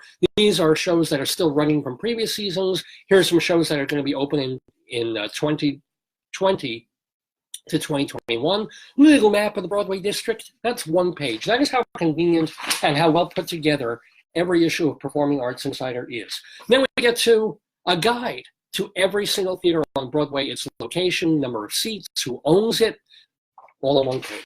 And then a guide to the press agents. This is crucial to people in the entertainment industry. These are the folks that you contact first if you want to get in touch with anybody working on a Broadway show. So it lists their emails, their phone numbers, what shows they handle from all the major press agencies in New York. And then, we get to the heart of the magazine. Our day-by-day listing of Broadway shows, what's already open, when things are starting previews, opening and closing, the location, who owns the theater, and the press person. We do that not only for Broadway, but for off and off Broadway too. No, you won't get this anywhere else. And it's just page after page of calendar chronological listings of what's happening. Thank you, by the way, for the thumbs up on Performing Arts Insider. And then, if that was the heart of the magazine, this is the guts. This is the real stuff. The comprehensive guide to every single show on Broadway, or will be opening on Broadway in the months ahead. So we're just talking about My Name is Lucy Barton. Let's take a look at it. Here's just the listing for this one show. And remember, we do this for every single show. But here, who wrote it? Her agent is up there. It's Rona Monroe. Richard Eyre, the director, who designed the show. Some trivia about it. Who's in the cast? Well, there's one person in the cast. Who are the producers? Manhattan Theater Club. Who's the press person? How do you contact them? The theater that it's in, the address of the theater, and the dates of it. Okay, not a lot of info for just this particular show because it's a one-woman show. It's a little small, and it's produced by one company. But imagine all these other big, Broadway musicals and the production teams that put them together. How do you contact them? For example, Tootsie closed a week ago. This is our January issue. But look at all the producers and how you contact them. Look at all the people involved in putting that show on. All their contact info, all their basic info. And remember, we don't just do this for Broadway. We do this for off and off Broadway as well. There's no other place that gives you this level of theater information in New York. You find it in Performing Arts Insider 12 times a year. I'm trying to find look, check out this. Where do you find this? off and off-Broadway shows upcoming. These are shows that aren't even opening in January. They might be opening next July. We've got it listed with as much information as we possibly can. Plus, we have a rumors page for the gossip of what shows might be coming to Broadway. Here that is. Ta-da. And then, of course, an index in the back to make things even super easier to use. It's all every month in the pages of Performing Arts Insider. For more information, please go to performingartsinsider.com. It is not an inexpensive publication. You can save a little money by having it PDF'd to you, so we don't have to send you a hard copy. But yeah, I mean, the people who pay for this pay a lot of money, but they renew again and again. Because as I've shown you, there's no other place to find all this fantastic Broadway and off information. PerformingArtsInsider.com. It is the Bible of Broadway. And we are inside Broadway on this episode of Dave's Gone By. Thanks for tuning back in. By the way, I know we lost our feed early at the top of the hour, and it took a while to get us back. But thanks so much for all these folks, Karen and Ken from where I used to work, Kenneth, hello, who is a theater person and a playwright himself. Bruce and Frank and Claudia from my high school, she tuned back in, and Andy, and there are other folks I can scroll back up and say hi to. Trevor from my old radio station, and Matthew and Wayne and Joe and Tracy and Rick and Tom and Monique and Chris and all the other folks who are tuning in from all over the country, all over the world for Dave's Gone By. A little more inside Broadway information. I want to remind you, I mentioned this last week, that starting this week, January 21st, it's Broadway week. What does that mean to you? It means buy one, get one free. So yeah, Broadway is ridiculously, stupidly expensive for your average person. $150 a ticket, $200 a ticket, but buy one, get one free. It becomes quite a bit more affordable. Find this at nycgo.com, NewYorkCityGo.com. It's this thing that they used to do annually. They brought it back. And here's the cool thing. If you are flush, if you have a little extra dough, and you don't want to sit in the back in the boonies, because sometimes you can feel pretty far away from what's going on that stage, if you are that far away, okay, you can pay an extra $20 a ticket sometimes if it's available and get a much better seat. So let's say there's a show you want to see, any one of the shows in Performing Arts Insider that they're listing on Broadway, and it's available. Book of Mormon, right? You want to see Book of Mormon? It's $180 a ticket, but you get 2 tickets. It's only $90 a piece, and yeah, you want to splurge, spend an extra $20. You're still paying is it $130, right, for something like that, for 2 tickets to the show that you've wanted to see, instead of paying well over $200 for these really good seats. So did I screw that up? No, I think I got that kind of right. Math is not my strong point. It's all at nycgo.com. And it's not every show. You can't just go and say, ooh, Hamilton, $120 seats, half price. Forget that. But there are a lot of other shows up there, popular shows that have been running a while, new shows, musicals, plays that you can see 2 for 1. And it's happening only from January 21st through February 9th. It's this kind of way of, this is the quieter time on Broadway. The tourists have gone home. The children are back in school. It's not like, they're looking for something to do on Thanksgiving weekend. This is a perfect time for Broadway to say, hey, we have tickets to these shows that you couldn't get tickets to, or you have to pay through the nose for them other times of the year. Come see them now. nycgo.com. And we'll have more news of, speaking of Broadway and Broadway musicals, one last piece of news for Inside Broadway on this Saturday. Is she funny? Funny like a clown? How is she funny? Funny how? Well, I can't do Joe Pesci. But here's the deal. Speaking of funny things, yet again, one more time, we're getting news that they're trying to bring Funny Girl back to Broadway. Over the past, I gotta tell, over the past 2 decades, time and time again, it's like, oh, so-and-so is going to be in Funny Girl. Didn't happen. For example, Lauren Ambrose, you might remember her from, what was the show about the dead people? on HBO, the 6 Feet Under, right? That's how she came to the fore. And apparently she was really good in that My Fair Lady revival at Lincoln Center about 2 years ago. I didn't get to see it until Laura Benanti was in it. But apparently she was a very creditable Eliza Doolittle, Lauren Ambrose. Anyway, she was supposed to be in a revival of Funny Girl, fell through. And then there was talk that they were trying to get Lady Gaga to be Fanny. Great idea, right? Lady Gaga to be Fanny Bryce on Broadway. That was the scuttlebutt a couple of years back. Didn't happen. Well, now this kind of looks like it's going to go forward. The 1964 musical by Julie Stein. I mean, this is the guy who co-wrote Gypsy. Bob Merrill, Isabel Lennart doing the book, with Michael Mayer directing. And they want, and they've got, apparently, Idina Menzel. Nice Jewish girl, Idina Menzel, to play Fanny Bryce, because here's the story of that vaudeville comedian who married the gambler, Nicky Hilton? No, that's not right. Nicky Silver?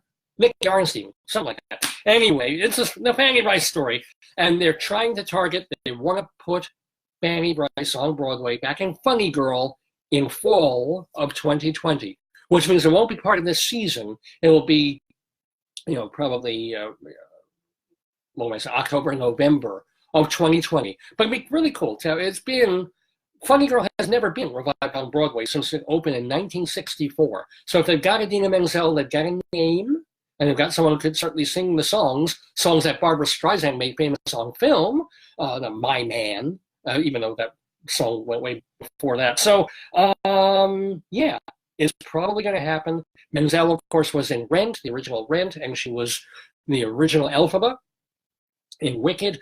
Sonia Friedman and David Babani are going to be producing this edition of Funny Girl, going to be happening most likely in the fall. So let's go watch a little bit of, or you know what, maybe in the transition thing, when we come up on the 11 o'clock hour, about 6 minutes from the bump. So what shall I do for 5 minutes while we're waiting to talk? Oh, Rabbi Saul Solomon is waiting to talk to Ray Bokhour, the actor, speaking of musicals, in the great musical Chicago, and he's written a musical of his own, which is kind of neat. So that's coming up in the 11 o'clock hour. It kind of leaves us, it leaves us time to talk about our sponsor, Hewlett Minuteman Press, the copy kings of Broadway since the mid-1970s. The Toron family has owned and operated Minuteman, the franchise, in Hewlett, Long Island. So these are folks, if you have single-sided black and white copies, double-sided black and white or color copies, if you have binding or printing to do, if you need to silk screen your company's logo on outerwear, on gymwear, if you want to put your company's signage on everything from sporting equipment to pen and pencil sets to calendars to balloons to flyers to banners, Hewlett Minuteman can do all of that for you. Reasonably priced and wonderful people to work with. I've known now the Toron family for decades. I was using them long before they became sponsors of this program, and I'm using them still. I mean, yes, I use them as significant discount, but guess what? You can get a significant discount too, because if you tell them Dave sent you from Dave's Gone By, you get 10% off any job, big or small, if you use the Hewlett Minuteman Press franchise. Right in the heart of Hewlett, they're across the street from the giant Petco, and they're still in the same little strip mall area where they've been since the 1970s. They moved 2 or 3 doors down, but they're still there, and they still do fine quality work, and they're open 5.5 days a week. So Monday through Friday, 8:30 to 5:30, and they're even open until noon today. So go copy something. Go right in there. Tell them Dave sent you. Dave, I need to copy this one-sided black and white page, probably 10 cents, right? You get a penny off if you mention Dave's Gone By. And of course, if you have a much, much bigger job to do, or wedding invitations or holiday cards, not too early to start sending out those Pesach and Easter cards, Hewlett Minuteman Press is there for you too. 516-569-5577, area code 516-569-5577. Hewlett Minuteman Press, they are the copy kings. So I'll tell you what, before we play a little bit of Fanny Bryce to transition us into the next segment, why don't we, why don't we do our Colorado Limerick of the Damned? That'll take us very nicely to the jump. So this is a segment that we do every week, and I apologize in a very heartfelt way beforehand for doing this, but for no particular reason. About 2 or 3 years ago, I got it into my head to start writing these horrible little rude limericks, each one dedicated to a different place in Colorado where I was living at the time. Big cities, small little towns and municipalities. And then I decided, hey, let's bring them. We're not on the FM or AM band here. I can get away with stuff. Let's do these naughty little limericks, one a week, week after week, and that's exactly what we've been doing. So today's Colorado Limerick of the Damned is going to be devoted to Salida, Colorado. Salida, Colorado. Let us begin by playing our limerick. A limerick is a comic verse of 5 lines, in which lines 1, 2, and 5 will end with words that rhyme. And likewise, verses 3 and 4 also end with words that rhyme. So this is a limerick. Rocky Mountain, Colorado,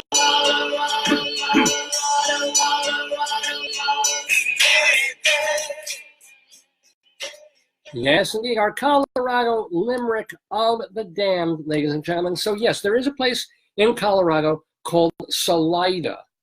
And yeah, I know, it's spelled like a Spanish word. It means the Spanish word for exit, salida, salir, right? So you figure, oh, it should be Salida. No. They do this sometimes. It's sort of like Houston Street, Houston, Texas. Who the hell knows? But anyway, Salida, Colorado is a small city named for a nearby canyon. It is Spanish for exit. It's about 150 miles southwest of Denver. A river literally runs through it, the Arkansas River, and it's not so tiny. It's got about a population of about 6,000 people, and they have a cool summer art walk, and it's considered a gateway to the mountains. So you come there and then you can just go off and do your exploring of the Rockies. So it sounds like a pretty neat place, actually. Salida, Colorado. Let me just get, I'm borrowing Rabbi Saul's glasses for this so I can see properly. Here we go. This is our Colorado Limerick of the Damned. Apologies, get the children out of the apologies beforehand for our rude Colorado Limerick of the Damned for Salida, Colorado. I know a young lady named Ida who works on a farm in Salida. When she gets done mowing, she gives me some blowing and lets me go halfway inside her. Yes, ladies and gentlemen, that is our Colorado Limerick of the Damned for this Saturday, let me keep these on. Saturday, January 18th, 2020. You're watching the Dave's Gone By Facebookio, Podcastio, Programmio of the Stream with me, Dave Lefkowitz. Coming up later in the show, our Today, Yesterday quiz. We will also have StoryTime with the wonderful Rabbi Saul Solomon, who is going to join us momentarily because he will be interviewing the actor Raymond Bokhour, whom you might have seen in Chicago on Broadway or on tour. Plus, he's written a musical that he hopes will someday get to Broadway or off-Broadway. Rabbi Saul is going to talk to him all about it. But until then, as promised, to transition us, let's hear just a little bit of Fanny Brice, the real one, the actual, with a song called When a Man Loves a Woman, not that later bluesy number. Here's a funny girl before we get to a funny man.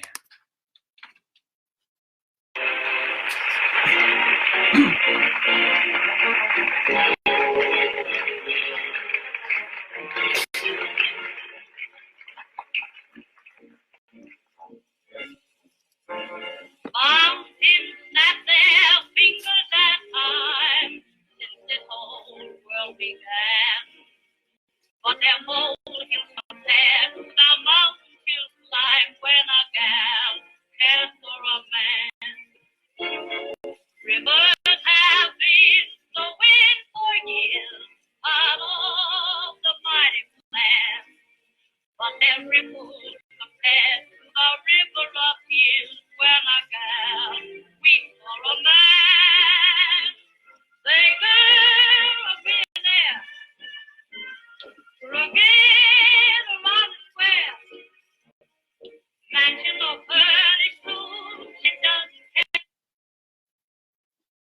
Hi, may I please speak to Raymond Bokhour?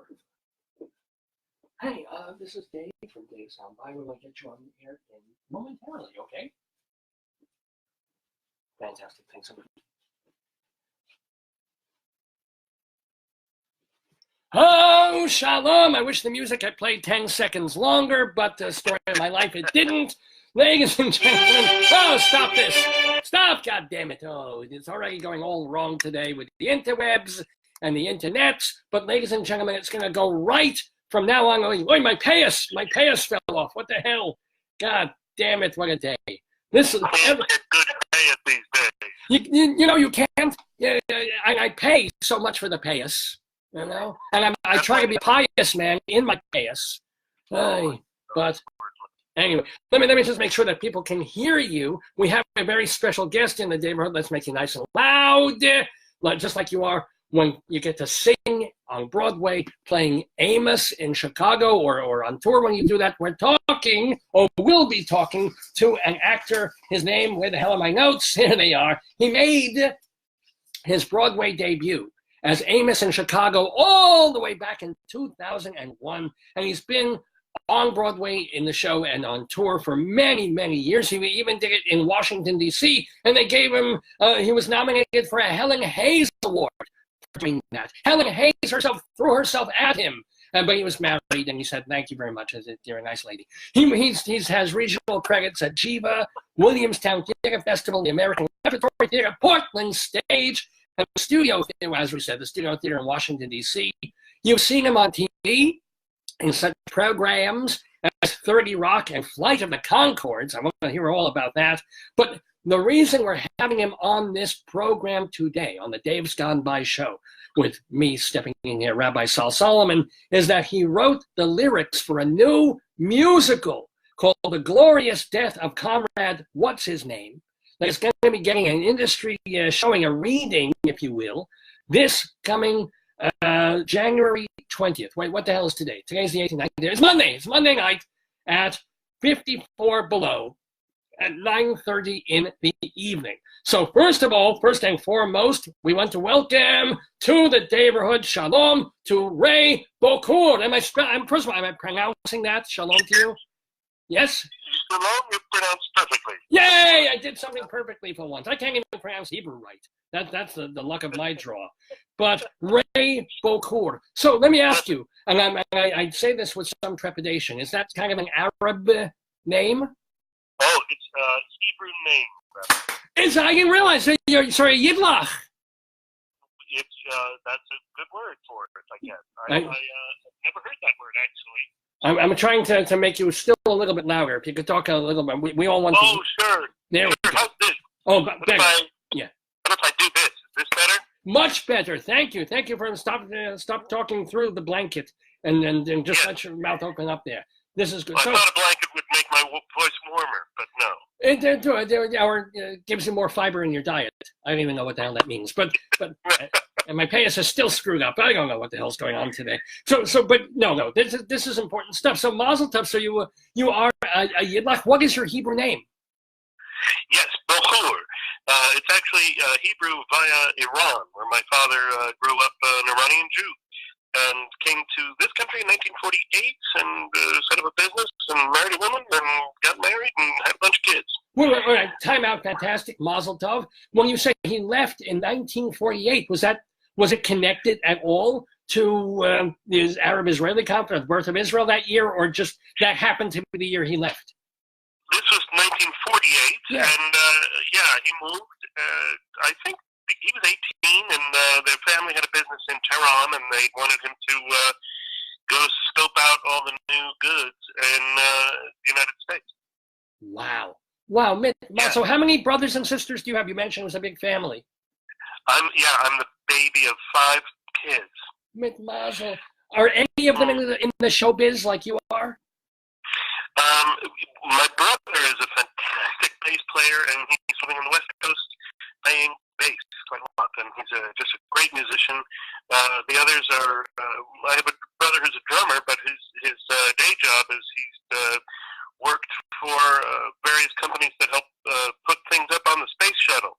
You know, there's a TESS mission that's out there now called TESS. I forgot what it's called, but it has something to do with searching for exoplanets.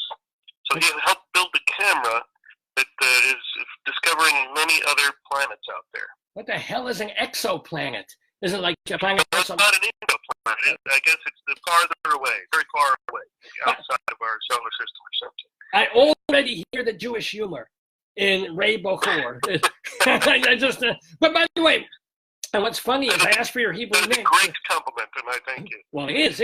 What? But your first name? What was it? What is your Hebrew first name? My name is Raymond. My middle name is Avraham. Oh. Yeah. So I just go by Abraham because it's easier for people. But that was your middle name. Oh, so like when we're called up to the Torah at your bar mitzvah, you were. Yeah, I got some frustrating news there. I wasn't bar mitzvahed very consciously. I was when I was 13. Actually, my father's tradition with the older brothers was to take the boys back to Tehran, meet the family there. My grandfather was, I'm going to say, kind of a lay rabbi, if you will, and he would perform these ceremonies in the synagogue over there. And when I was 13, the revolution was happening, and they said, you know what, let's not go. My mother might have been conscripted into the army, and just wouldn't have been good. So we decided not to do it, and I wound up not having a bar mitzvah. But then, when I was 16, I went and visited the Wailing Wall. And without knowing what was going on, my father grabbed me, and he found some rabbi, and we walked into the side little room of one of these things, and they said, repeat after me, which I did. And he said, congratulations, you're bar mitzvah. Mazel tov. Yeah, let's call it a mystical kind of ceremony that I enjoyed very much. And then before I knew it was all over, and I didn't have to do all of that practicing and all the American Jewish boys that I knew were doing. Well, let me tell you, I didn't have my bris until I was 40. That was much worse. I'm trying to tell you this. But what is being Jewish? And we'll have other, but believe me, we'll talk about your show. We'll talk about Chicago. But what does being Jewish mean to you, if anything? Is it just cultural? Is there a religious component still for you? What do you feel? You know, I can tell you with great sincerity, I really enjoyed going to synagogue when I was young. Although I have to say there was one that was conducted almost entirely in Hebrew. I didn't know what was going on. It was very crowded and not too much fun. But then my father said, you know, let's go someplace where we can understand what the rabbi is saying. And I started to really like that. That was nice. And it always gave me time to sit and think about the, bigger philosophical issues. As I got older, I discovered other philosophies and Buddhism, and I started to practice Buddhism, and I consider myself very much appreciative of everything I learned, and I have met other rabbis that I've had long, wonderful discussions with, who I just adore, so I feel like it's all kind of, we have so many areas of we're all human, so we all have so many areas of Speak for yourself. activity. I mean, seriously, I commute on the Long Island Railroad. We're not all human. Have you ever taken a subway car? I'm telling you. I'm talking about we all do, me and the people we know. Oh, yeah, just us. Absolutely. Well, Yeah. You remember seeing me eat soup? There's already not necessarily a human component to the way I have food. But I want to ask Ray Bokhour also a question, because you are of Iranian extraction, and your family, probably still a family. What is something, since we're so afraid now that we might get into a war with that fictional in the country, what is something that we should know about Iran that your family could tell us, that we should know, that either should allay our fears or make them worse? Nothing I can tell you would make you dislike the Iranian people. I adore my cultural heritage and my in 1978 and 79, so many, my father brought over all his family, thank God, and, helped them set up here in the United States, and I was 13? Yeah, 14, and I started to get to know all my cousins, and my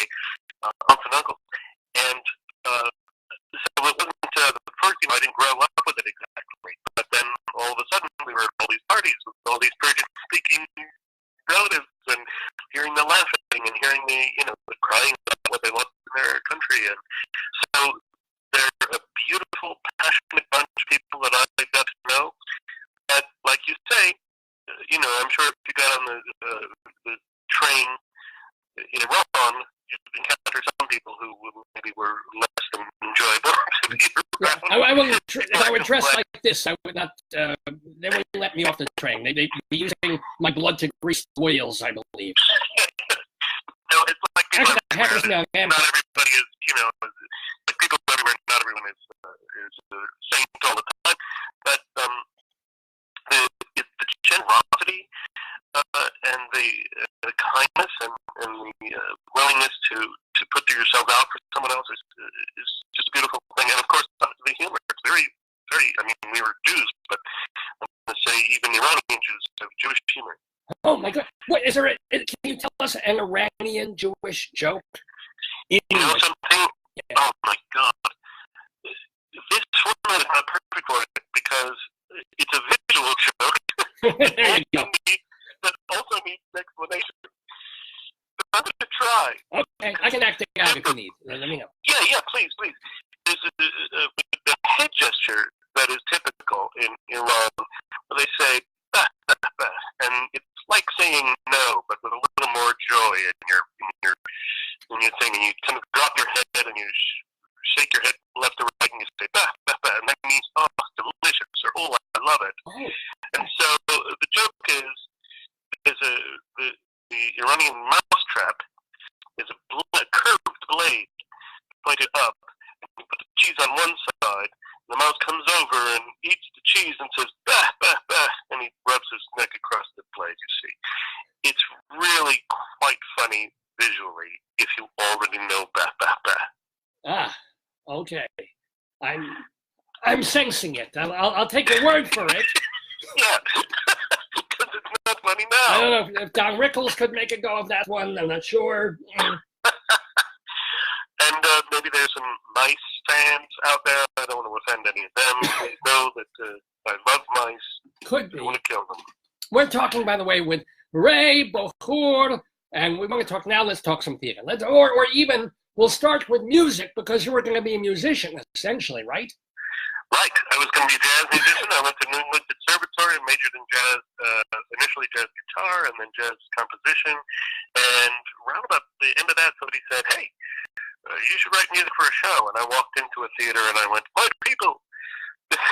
Seriously. Yeah, it's just, it catches all of us at one time or another where we're not even paying attention. And then we walk into actors and we see them on stage or something happens and it's like other people, oh, this is good. Then they go see a Broadway show, they go home, don't even, and then, but others of us, we go in like, I want to be here forever.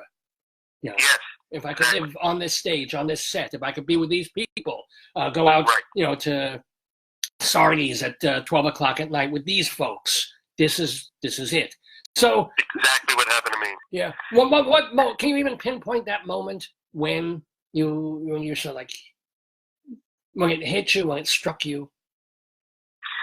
Oh, yeah. Honestly, I can tell you, I was asked to write music for a show that some students were doing, and I walked into the theater, and one of the actors is now a very famous, very successful actor named David Costable. And he was so funny, and he made it look easy and incredibly fun. And I kind of got it into my head that, oh, I could do that. And then I started to act, I auditioned for things, and I realized, this is not easy, but it is incredibly fun. And then I just started working on it really hard. But he was great in the show, and we're still friends, and to this day, and he's still inspiring me in a lot of ways. Well, hold on. I do want to ask, like, this was high school. What age were you at this point? Oh, sorry, this is college. College, right? And because I was also, at the same time as the conservatory, I was also at Tufts University, and so while I was there, they had a great theater program, and that's where David was, and I was 20 years old. Well, what shows were you in and what parts did you play? If you don't mind my asking, like back then. Back then, yeah. The first show I was ever in was a show called, oh my gosh, Chris Durang's show, The Actor's Nightmare. Oh, okay. And I played Henry Irving, the famous actor. And it's a wild, wacky, crazy thing where a guy wakes up and he's in Hamlet and he doesn't know any of his lines.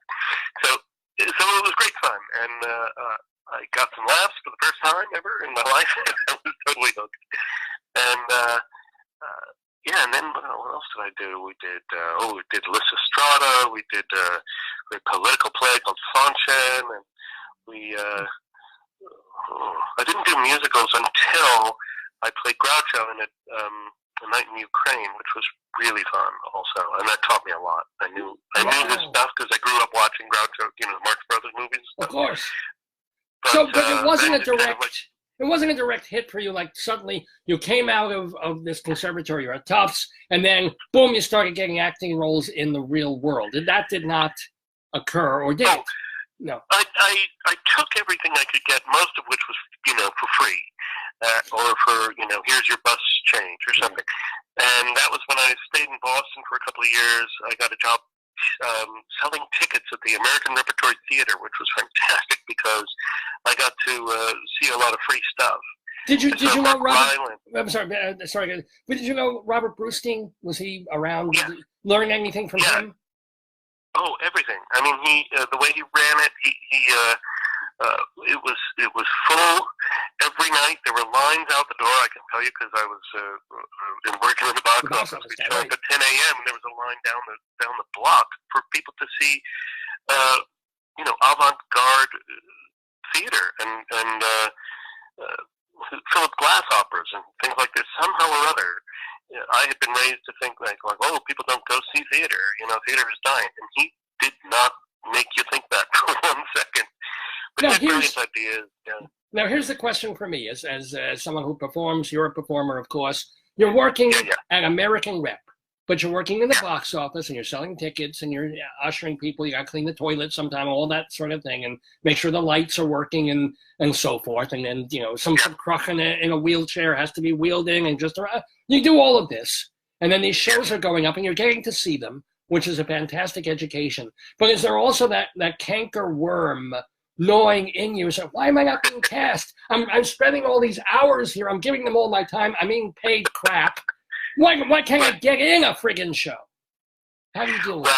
Well, two things. One is I had done a one-man show of my own writing, and I just was like doing it. If I didn't have a job, I was going to create it. So that was one. And the other one was I was stuck in the hallways upstairs trying to get myself in, and I did. I talked to somebody, and I said, I hear you need somebody to play this part in a new Arthur Cuffett play called Road to Nirvana.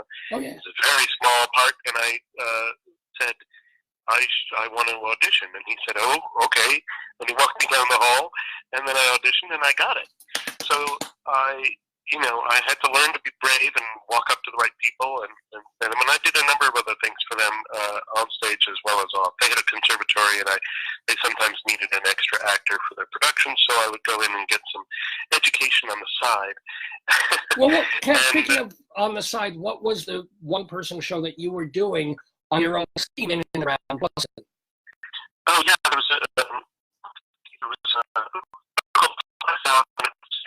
Well, I'm sorry, I lost you there. I lost the yeah. It was a show called Fly South, and it was a series of monologues of different characters together. A narrator who was telling the story of one man who was meeting all these characters. So you never actually saw the lead, but the lead character, but you saw all the people he met. And I wrote the music to the social kind of connections there between the monologues. And it was crazy because, 40 people on your first night in the house that seats 40. No, that's wonderful. That's believe me, I played 40-seat theaters to 6 people. It's not I did that the next night, but opening night we were packed. And that was extraordinary because, half of them are your friends and more than half of them are your friends and family, and you have to go out there and say, this is what I'm going to do, this is what I believe, this is I should be up here. And that changed everything. Like, once I was able to do that, I think it was about 2 minutes to 8, and I was pacing alone backstage,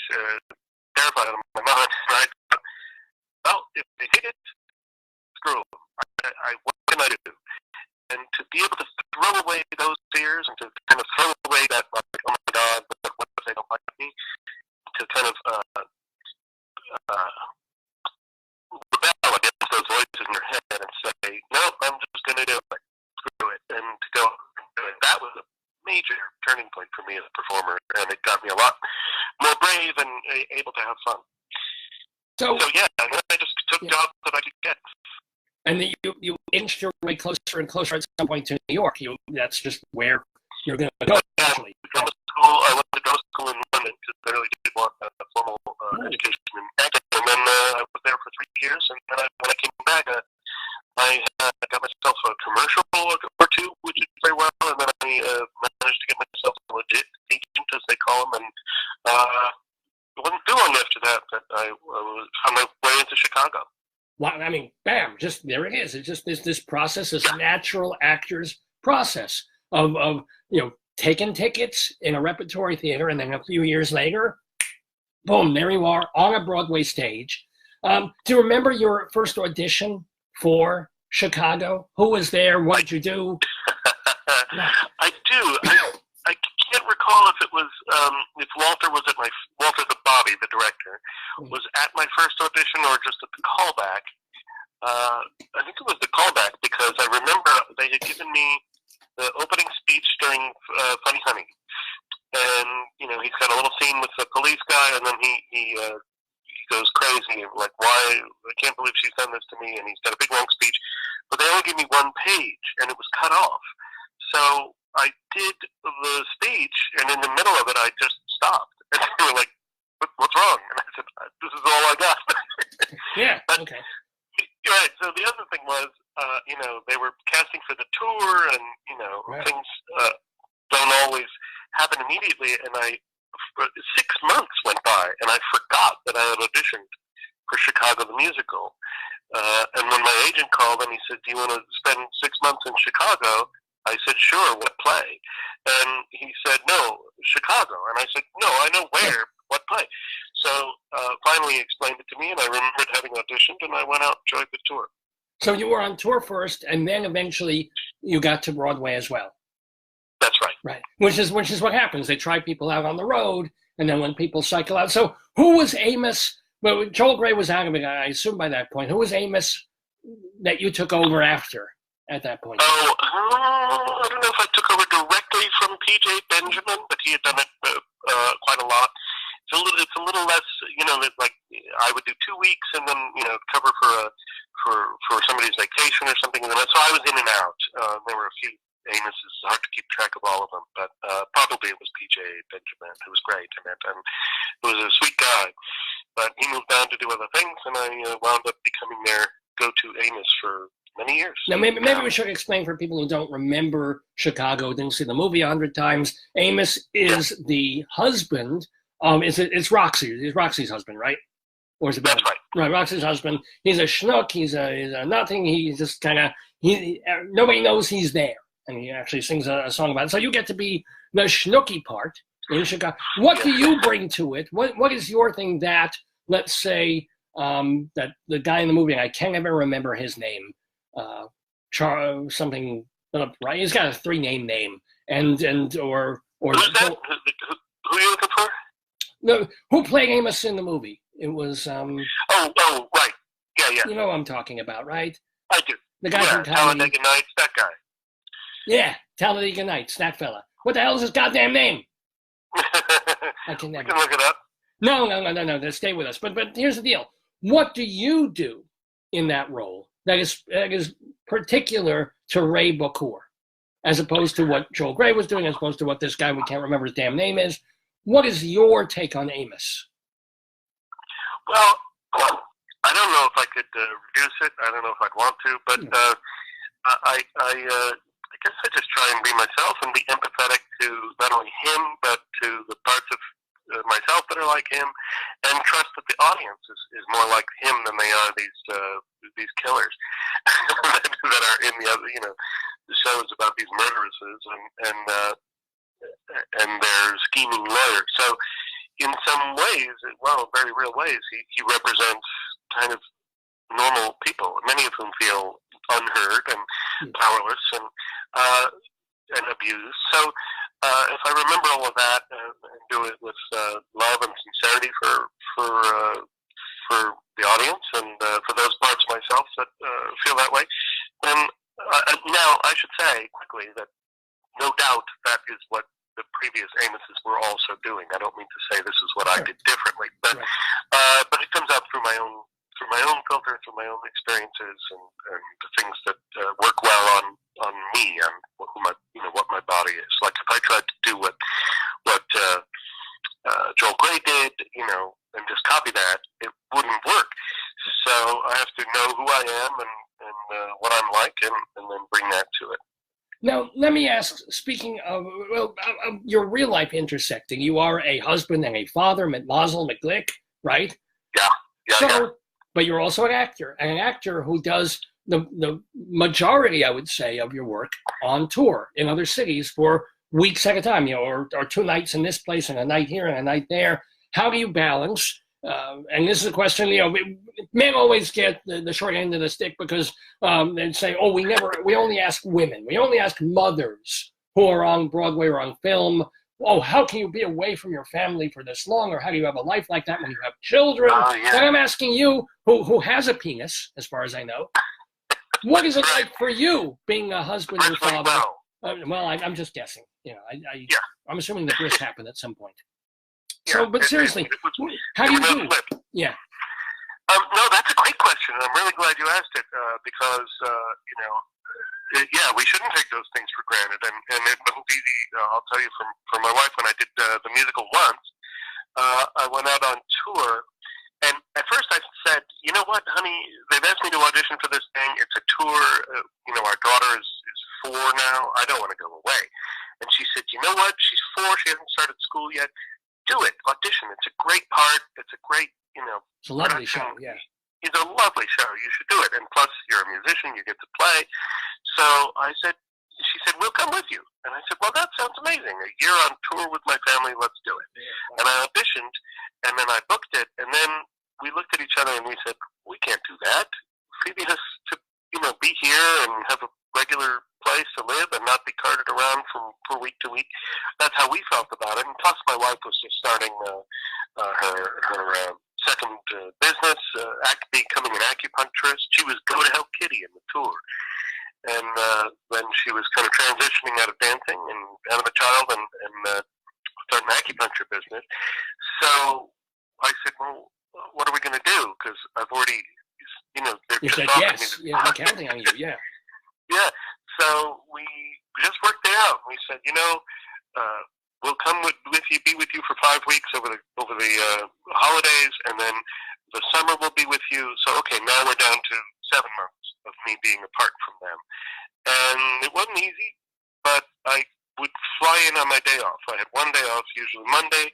I would fly in Sunday night after a show and fly out Tuesday morning, and I would do that pretty religiously, and it was kind of grueling, but totally worth it. And then, well, you're both Buddhist and Jewish, so religiously comes easy to you.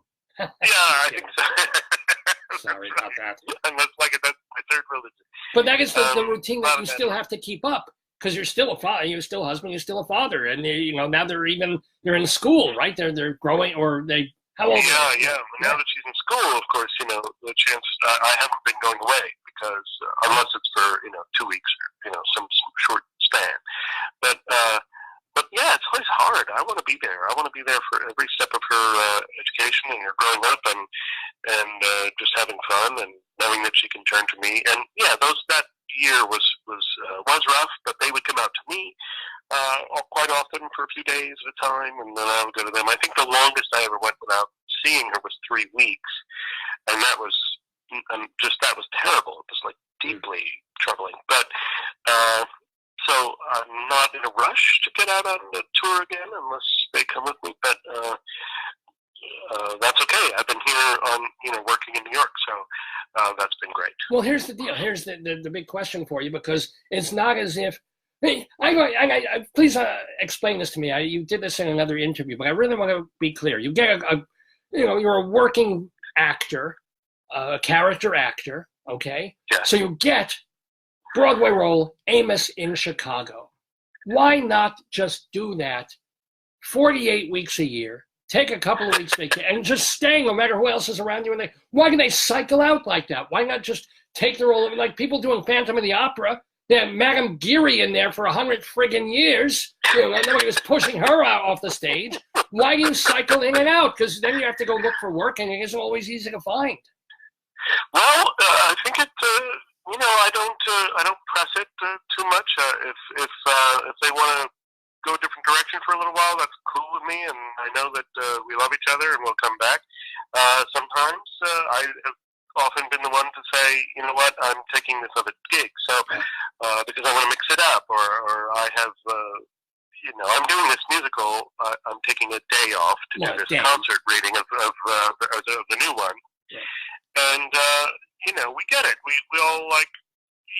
You're an actor, not to just do the one part, but to try a lot of different things and get yourself out there doing what you love. So I deeply appreciate Chicago and everything it's done for me, including introducing me to my wife and support me all this time. And always that show, there's a full house, like coming to look at this show for how many years now? 20 wait a years. minute. So are you currently in Chicago? I am. I didn't. Okay, so you're people. I should have said this. People, if you want to see Ray Bokhour in Chicago, how long are you in for this stint? Till March 31st. March, you have like 2.5 months. Go see him, for gosh sakes. Yeah, come see me. It's great, man. We have Erica Jane in it, who's absolute trip and really fun in it.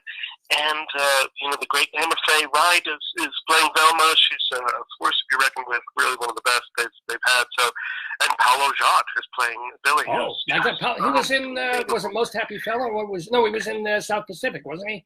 South Pacific, he won his Tony for. Right, yeah. And, oh my God, so good. Not only, everybody knows about his beautiful, beautiful, voice. It's unbelievable. But also... I've been told the same about him.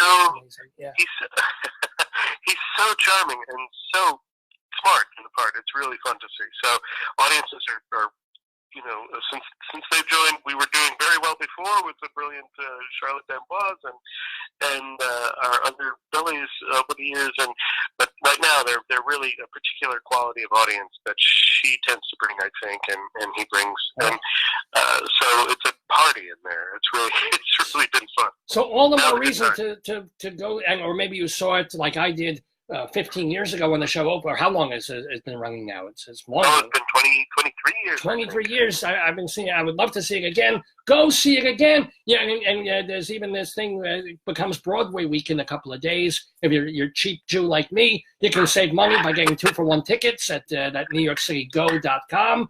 So this is the time to go see Ray Bokhour in Chicago, for God's sakes. Go see him. Amen. But don't go see it this Monday, January 20th. Now, why not? Why on January 20th at 9:30 p.m. will you be at Studio at 54 Below rather than on Broadway in Chicago? What are you doing? I am doing a concert version. We're calling it a concert, not a reading. It's a concert because that's really what it is. We're doing most of the songs from this new musical called The Glorious Death of Comrade What's-His-Name, or we frequently just call it Comrade What's-His-Name. And it's believe it or not, it's a hysterically funny comedy set in Stalin's brutal Soviet Union of 1928. So just my style. It was very, very dark comedy. Like Chicago is pretty dark comedy too. Yeah. But yeah, it's about this fellow who I don't know. You can maybe think of him like it's a complicated episode of The Honeymooners. He's that kind of a husband, big oafy guy with schemes big, and his long-suffering patient wife, and these kind of old character tropes. But we're having so much fun with them. Jackie Hoffman. Jackie Hoffman. Oh my God! We've been trying to get her on the program for ages. For some reason, she won't do it. I don't know. She hates me for some reason. I'll tell you what she is she's busy. Yeah. The great Madeline Doherty is stepping in because Jackie had a thing, but Jackie will come back. But Madeline Doherty, so funny. You know her, right? From producers and from all that stuff. Now, but are you playing that lead? Oh, no offense, but the oafy, doofy, fat guy role? I am. Oh, that's okay. No offense, but you are. Yay. Okay. No. I know my type. My wheelhouse. Yeah. Sorry. And but yeah, he is basically convinced to commit suicide in order to spark a rebellion against Stalin, and the various people who set him up to do this are kind of he spends the first part of the play trying to convince himself to do it, and the last part of the play trying to wriggle out of it.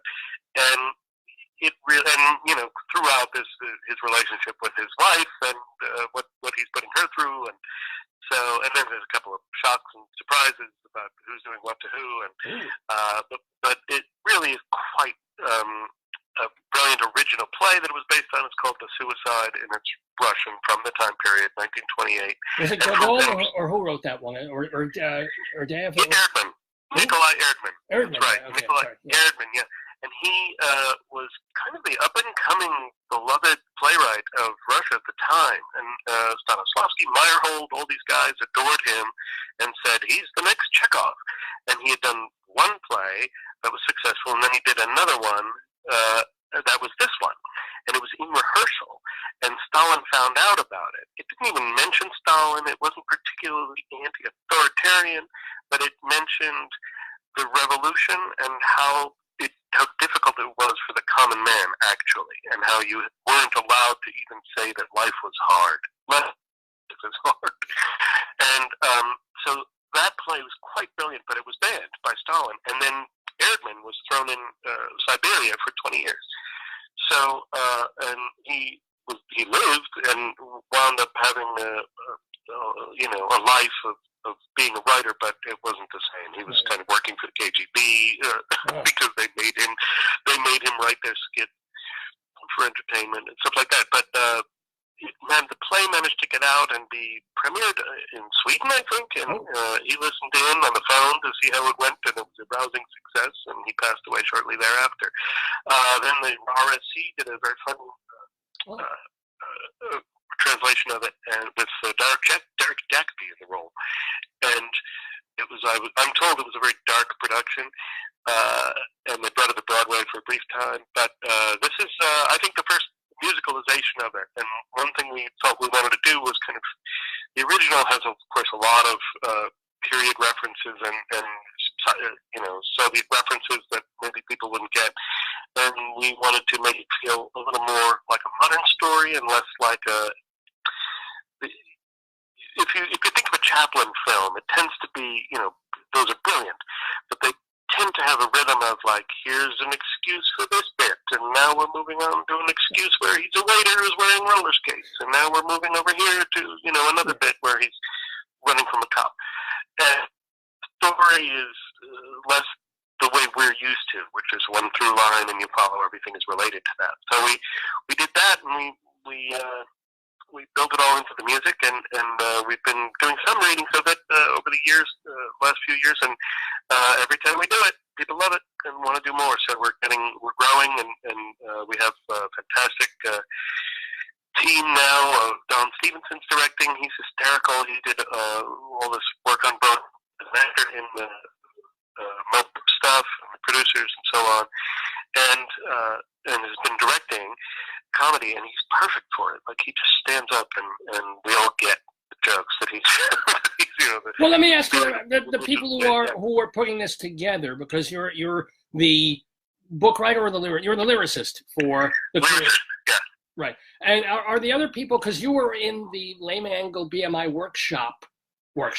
thing, are they also people from that group, the thing that was immortalized in a class act? Yeah. Yes. Well, I met my composer at the BMI workshop, and we he's a fellow named Simon Gray. He's no relation to the English playwright, but okay, yeah. Same name, but and he's also English, but not that guy. He is just a brilliant composer. Really, really writes scene as well as good songs. Sometimes you see something and it's the play stops, and then we all listen to a song, and then the play picks up and goes again. It's all effortless, I think, with him. He finds the right music for the moment, and then it carries and changes as the scene of the song changes. He's terrific at it, and we love each other. We work together, sit in the same room for hours and hours and hours on end. And so I met him, and we found this play, and we said, let's give it a try, and we dove in, and right from the get-go, people were like, oh yes, this character, this situation, do it. So so BMI was where we started to incubate it and bring in songs and test them out and all that stuff. And over the years, I was just presenting. I didn't write it for me to be in, but I was presenting that character so often, and like, well, why teach somebody else? I'll just do it. And my wife, I'd say, come in and play Masha, my wife, in the show. And so by doing that, we kind of like realized, hey, we can do this. Let's do it. It's great for us. And is your wife Christine Bokhour? Christine Bokhour, that's right. Yeah, because I know she's in the cast, and I was going to ask, oh, there's somebody named Christine Bokhour. Could she possibly be related? Oh! Yeah. Mazel Megxit. So, but let me ask you this. You say that you and your co-writers, Simon Gray and so forth, have been working on this and developing it for years. Is that a frustrating thing of, like, you have this idea, you have this fire in you about this musical, you write a chunk of it, probably within a month or two period, and then the rest is just like developing and trying to get a reading here and trying to get a backer here or a thing. What is the purpose of this particular reading on Monday night? Is it an industry thing? Are you trying? What's the next step? Well, honestly, you always do things with a little bit of that in mind, like, oh, the industry should come and see this, and maybe the next step will be, for us, off Broadway, which is absolutely the plan, and we have all the steps in place, and so we're moving very rapidly towards that. Are you? Okay. But the kind of feeling about doing this particular concert was, let's celebrate this. Let's just have fun. Let's see what it's like to get all the people that we love in these roles and throw it up in that space, 54 Below, which we adore. And it's also like we've envisioned this show.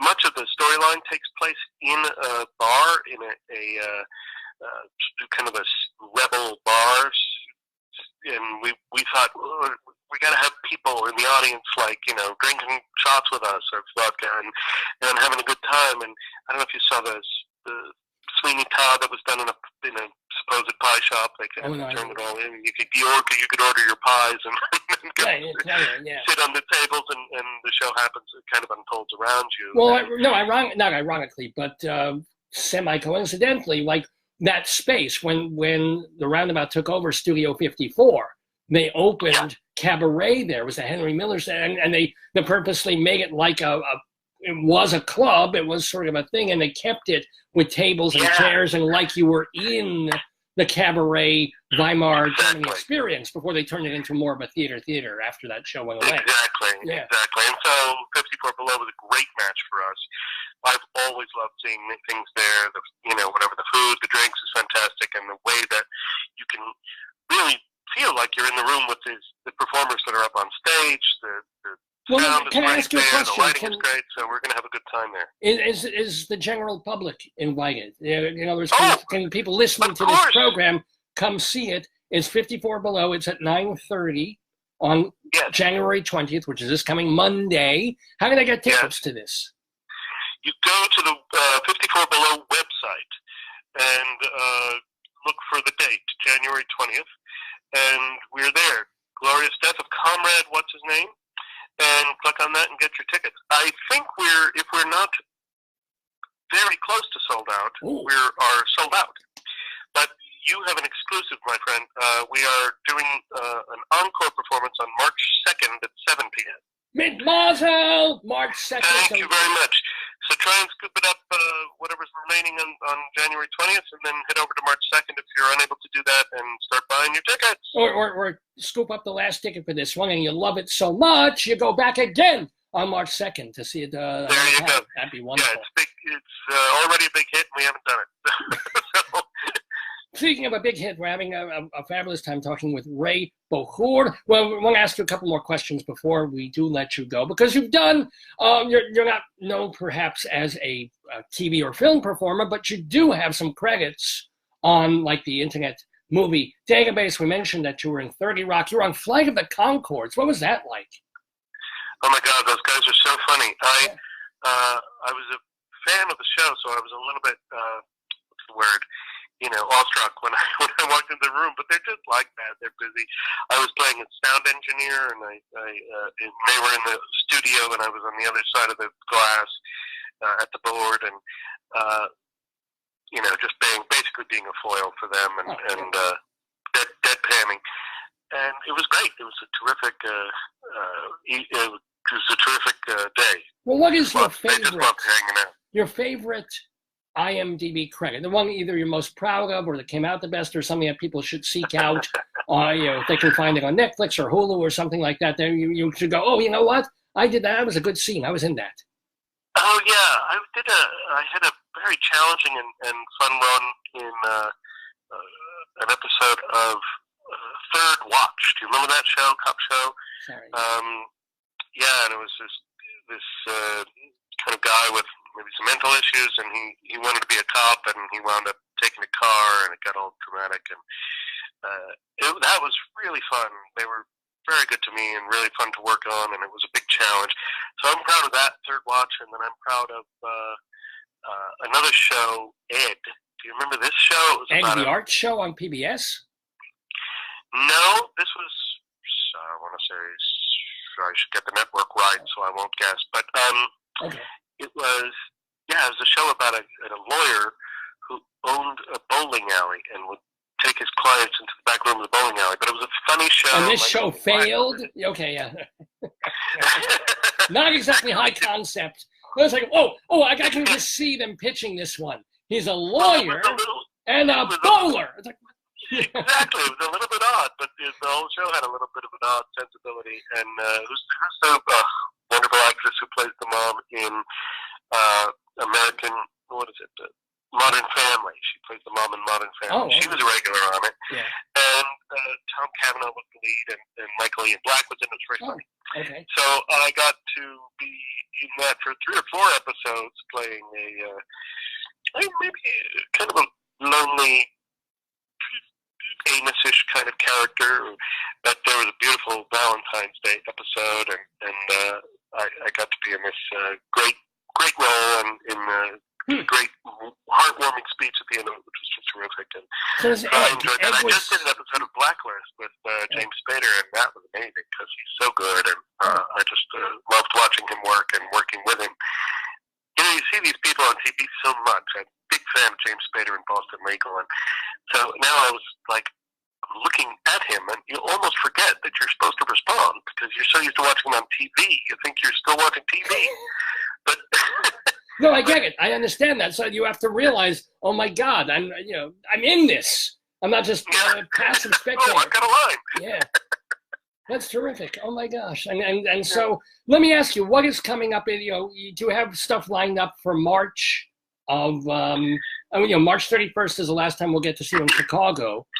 Yeah, there's a couple of irons in the fire. I can't announce anything yet, but there's a possibility of one thing, and then of course, continuing to get Comrade What's-His-Name up and running at an off-Broadway space as soon as possible. Oh, I'm going to be doing a reading of Douglas Carter Bean's new play. At the McCarter, and it's called The Big Time. It's got a fantastic cast. Debbie Gravit is in it, and Laura Osnes, and it's just a fantastic... Now this bothers me. Now hold on, this makes me a little mad. Just a little tiny bit mad. I remember her. She was Deborah Shapiro. What the hell is this Gravit garbage? She's Shapiro! That's, you should let her be who she wants to be. Don't you think? No, well, for a while she was Shapiro Gravit. She kept the Shapiro in the middle there. Right? And now suddenly, I don't know, there's just a little less Jewishness there. It bothers me. It bothers me. Well, I'll tell you what. Get her on the show and ask her. Oh, I'd love to. Well, you'll see her. You tell, hey, there's this idiot rabbi I'm talking to. He wants to get you on the program and give you the 3rd degree about your third name there. So just a thought.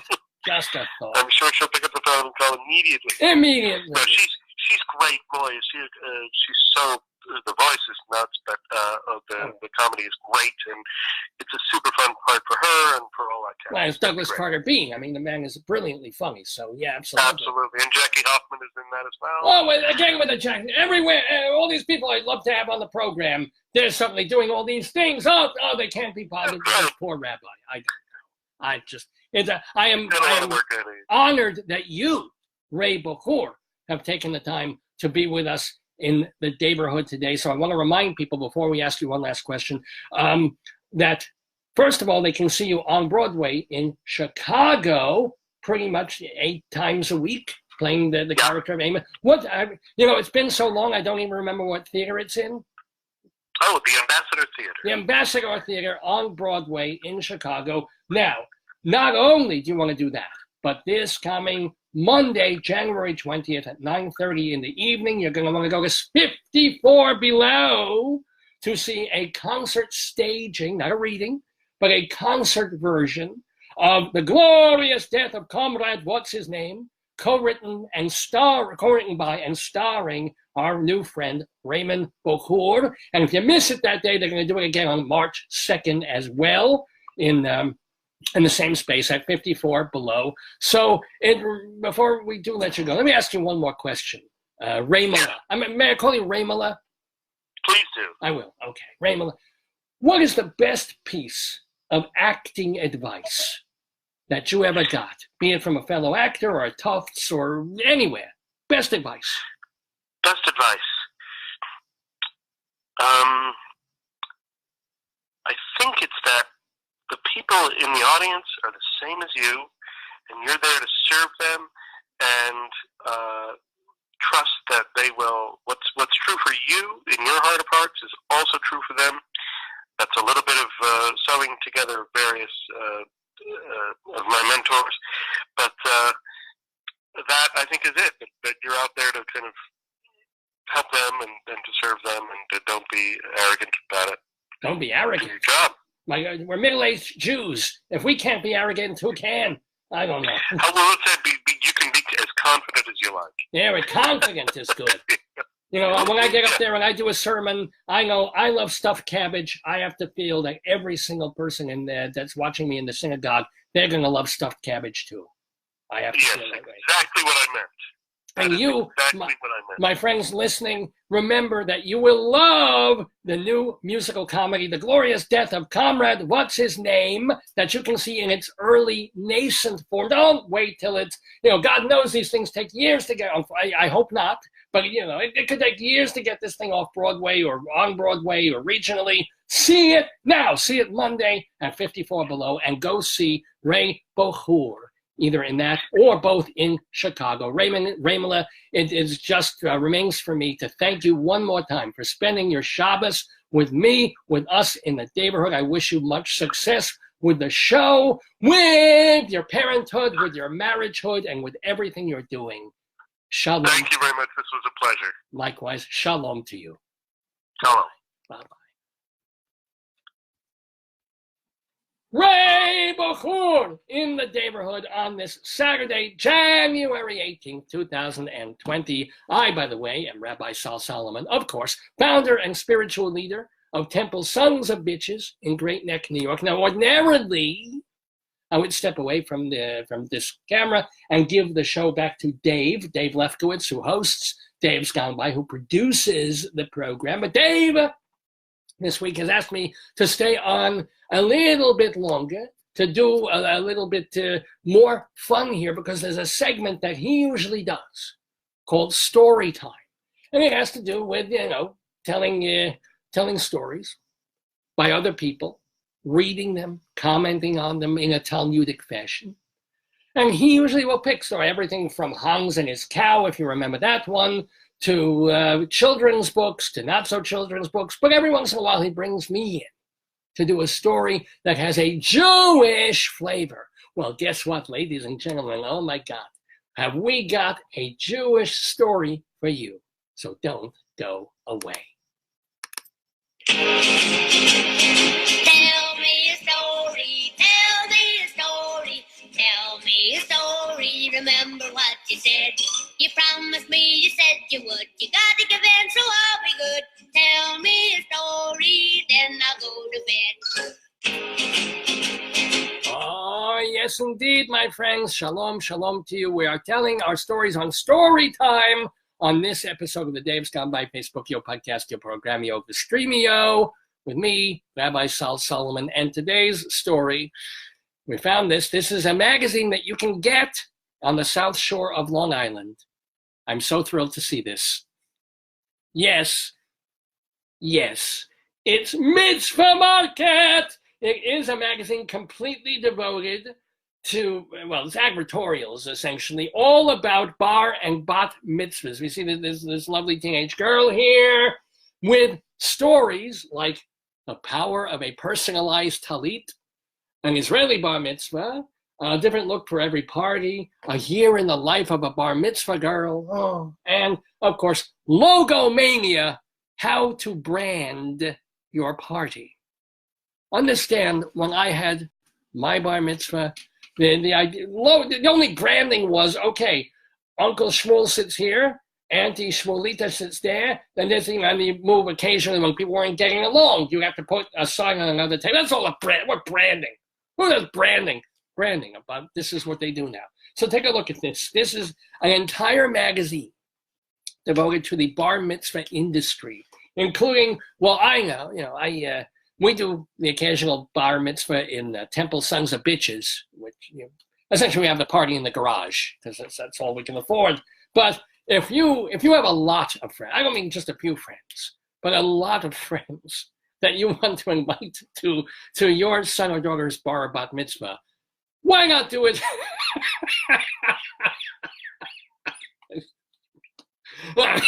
In MetLife Stadium, experts in the I don't know if I can get through this segment. Experts in the field of celebration, they are the mitzvah MVP. Who even conceives of doing a bar mitzvah in MetLife Stadium? It's like, come to Citi Field. They will have the Haftorah on the 30-yard line.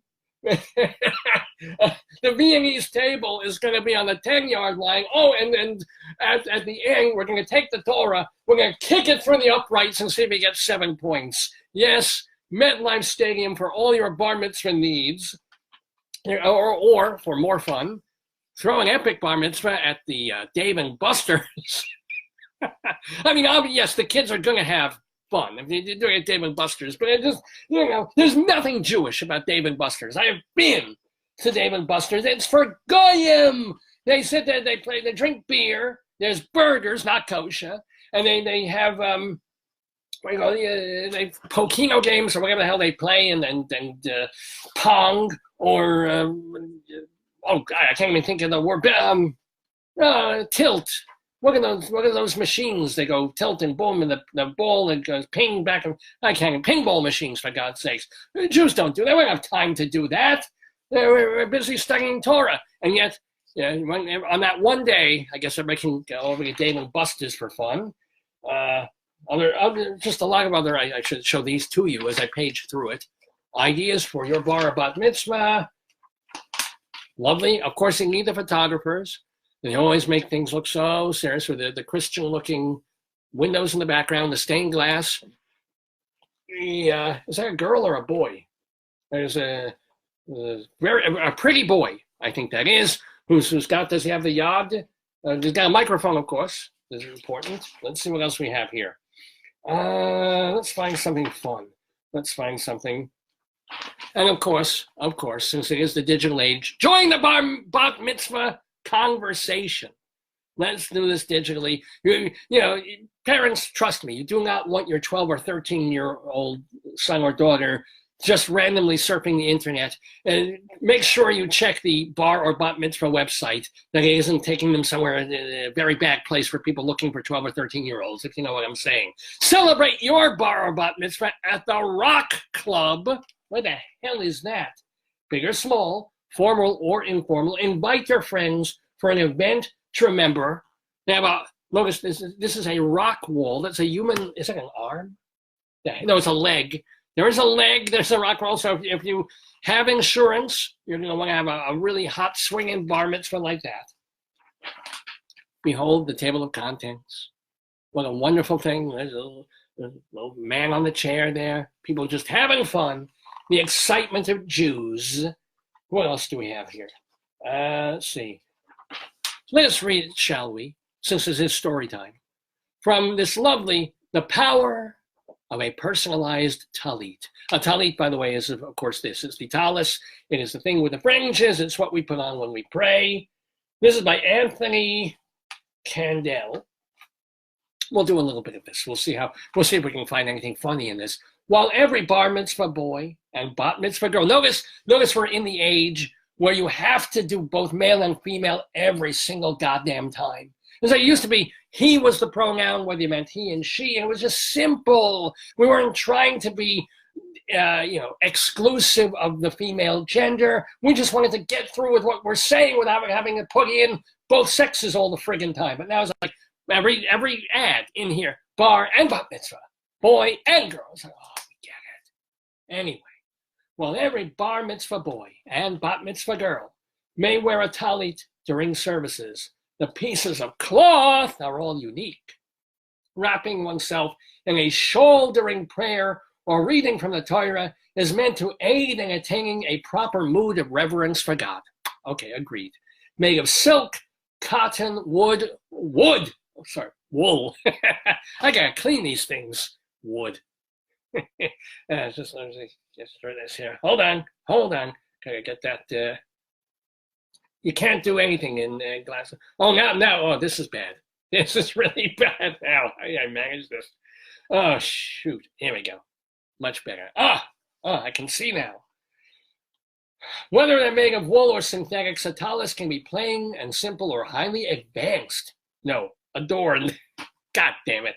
What transforms it from a mere piece of cloth into a talit are the tzitzis.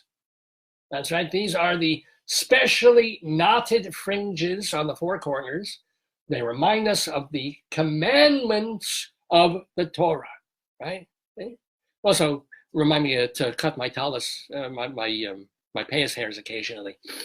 Blew that joke. The talit a young boy or girl wears for their bar or bat mitzvah. Wait until they really start confusing the genders. Wait until you start including all the trans children in this. And it's like a boy for his bar or bat mitzvah and a girl for her bar or bat mitzvah. He or she or they or it have, oh, God damn it. Anywho, can have great significance. Some are passed along from generation to generation. Others are bought on a trip to Eretz Yisrael. And now many young people are choosing to either make or design their own talises to add personal and truly unique meaning and expression to this symbolic garment. Do you love the color purple? No, because Alice Walker is a goddamn anti-Semite. Possibly. Not sure about that.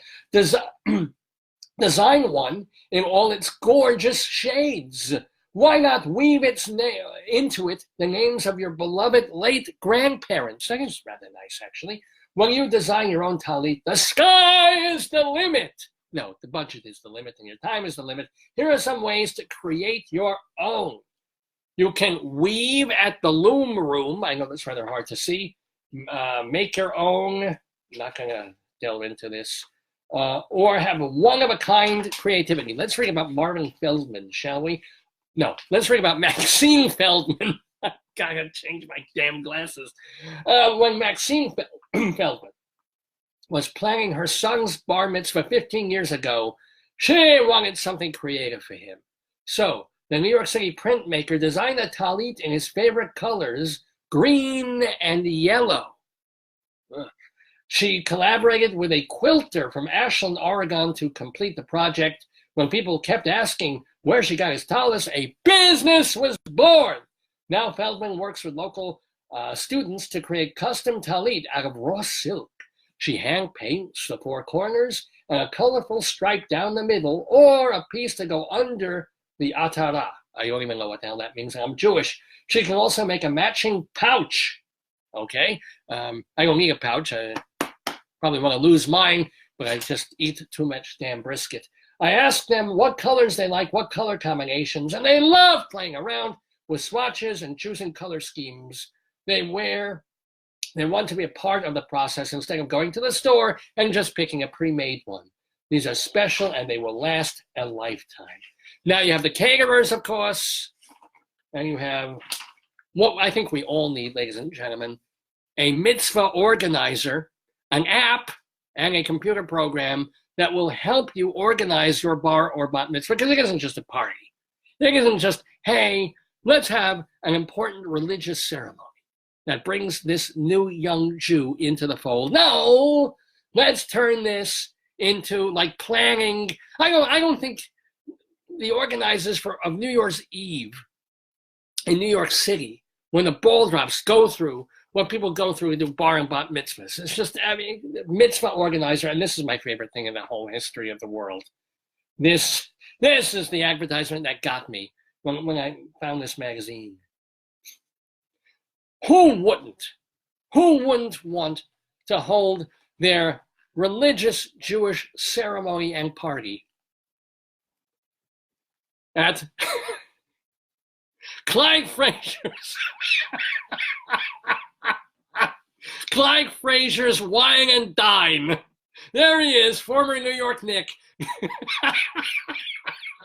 standing literally head and shoulders above a kid who probably needs to be using head and shoulders, with a slam dunk mitzvah celebration. Clyde Frazier's Wine and Dine is the perfect venue for your child's mitzvah celebration. You think Clyde wrote this ad himself? They're conveniently located on 10th Avenue. Well, if you're near 10th Avenue, that's convenient. It is. There's the contact information. Yes. And what's magnificently odd is if you look at this picture from far away, it essentially looks like Jesus on the crucifix. It's actually, back in the day, Clyde Frazier dunking a basket when he was with the New York Knicks, or at least an artist's rendering of that. Yes. Oh, isn't that fantastic? Here's a year in the life of a bat mitzvah girl. Oh, girl, you'll be a Jewish woman soon. You'll complain, and you'll have certain kinds of health problems too. Yes, indeed, ladies and gentlemen. Let's move forward. Here, of course, the important moment. They put the kid on the chair. This guy's getting a special view. This is what he's been praying for the whole party long. Let's take a look at that. It is just like, oh, wait, that's a girl. It almost worked. The comedy almost worked there. Anyway, let's move forward in this wonderful list. By the way, we are reading from the Mitzvah Market magazine, available wherever mitzvah markets are sold. What else do we have in this fantastic magazine here? We have, so we were talking about theater with Raymond Bokhour. Have a bar bat mitzvah that's defying gravity. Notice, I don't think in this whole book there's been any mention of a Torah or a Haftorah or any prayers or a rabbi or a cantor. It's this relentlessly. Have it at the Sands in Atlantic City. Have your big mitzvah, your big simcha. Here's how to make your logo stand out. Look at that. There's Dylan. Dylan's bar mitzvah, man. With little, very cute, the baseball bat and the numbers. How many thousands and thousands of dollars are people spending on with all that? It's creating jobs. It's wonderful, and it's lovely that families that have this extra money can put this, and they're not putting it towards, God forbid, medical expenses, and they have to put it towards food. They've got it. They've been saving for it. They can have a blast. But literally, $50, $70, $100,000 for, to brand your bar or bat mitzvah. Look, this is unbelievable. The sickest night. Well, yes, if Uncle Louie is allergic to fish, but he has some herring anyway, that bar mitzvah party will be the sickest night. And he will be earthing. What is this? Let's do a little bit more. Something more funny. All right, so finally, the ripple effects of an Israeli bomb. No, you get halfway through the magazine, suddenly it gets serious. Suddenly it's like, oh, yeah, this is the real thing. Oh. One of the people who watches the show wrote in to say that what they really should do is themed bar mitzvahs, including a shtegel theme, complete with pogrom. Just just between like the father-daughter dance and the desserts on the Viennese table. You have some Italians or some Spanish people from a quinceañera in the other part of the hall at Leonard's of Great Neck, and they come on in, and they turn over some chairs, they hit a few people, and then they leave. So that we're reminded truly of what it really does mean to be Jewish, and not all this Narishkeit. What else we got? We're flying high with Benny at the TWA Hotel. I've got to read some of this. Got to read this. Okay. The only turbulence at Benny's bar mitzvah was on the dance floor. His celebration was the very first bar mitzvah to fly at the new TWA Hotel at JFK Airport on September 7th, 2019. The unique venue restored and redesigned what was the 1962 TWA Flight Center into a new retro hotel and event space with nostalgic touches everywhere. So if you notice that we have you have passports to the party, to the bar mitzvah. Incredible. It's just this is genius. Look at this. There's the old looking departure arrival thing, but if you read the actual information on it, Mazel Tov Benny on your bar mitzvah, the world to us. Incroyable. This is just, let me do a couple more, okay, all right, there's this, you can't really see the whole thing, but a sparkly celebration with style and pickles. I am going to read this, here we go. What do you get when you combine custom pickles? I may just convert after this. I swear to God. What do you get when you combine custom pickles, a Justin Bieber impersonator, and one special girl swinging in from the sky? What you get is Harvey Weinstein imprisoned is what you get, or Jeffrey Epstein. They all happen to Dylan Woods' bat mitzvah. So they named the girl Dylan. You can see already where these parents are coming from. For many bat mitzvahs, deciding on a theme can be the hardest part. For Dylan, though, it wasn't a color scheme or favorite sports team that defined her celebration. Instead, the entire weekend was simply a way to reflect her vivacious and outgoing personality. As the event held at Space Events in Englewood, New Jersey, a perfect place for bar and bat mitzvahs, you could see elements of the star all around. She got to make it her own. Thanks to the people at Space, said Dylan's dad, Ethan Woods. What kind of Jewish name is Ethan Woods? You can, can't even see this damn magazine. You can just tell they enjoy what they do and they're really good at it.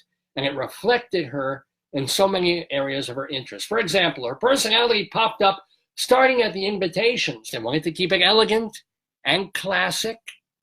So, little nice brown paper with furled edges, but no. While still representing who Dylan is at her core. So purple, one of her favorite colors, was the basics for the plexiglass invites that feature glittering elements and flirty touches like a kiss mark. Yeah. I have to remind you every 10 or 15 minutes that we are talking about a religious ceremony of people just accepting their place in the Jewish community. This was the invitations, plexiglass invitations with flirty touches like a kiss print. It is beyond imagining. Also, let's see, the response card offered options of love to with a heart for those attending, or broken-hearted for those who couldn't make it.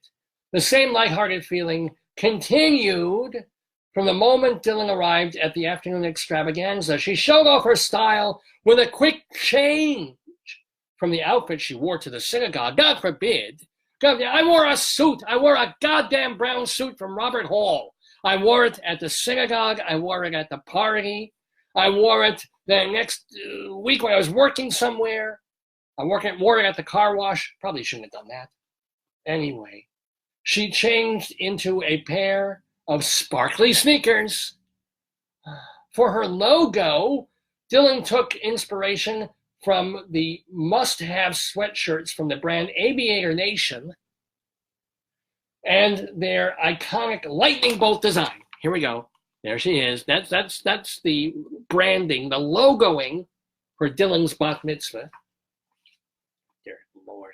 No wonder Bob Dylan turned Christian. He was probably looking at this garbage. Projected on the screen at the center of the room and printed on t-shirts, pillows, and decor around the venue, the unforgettable DW initial logo served as the glue connecting all sides of Dylan that she included at the party. Her taste even shone through with a special treats from Dunkin' Donuts-like display, not Dunkin' Donuts, but a Dunkin' Donuts-like display, to a custom pickle jar, one of her favorite snacks, playfully called Dill's Pickles. Get it? Because her name is Dylan, D-Y-L, Dill Pickles. That's cute. All right, I'll give her that. That's cute. Didn't stop there. She entered the party on a swing from the ceiling amidst fog, confetti, and music.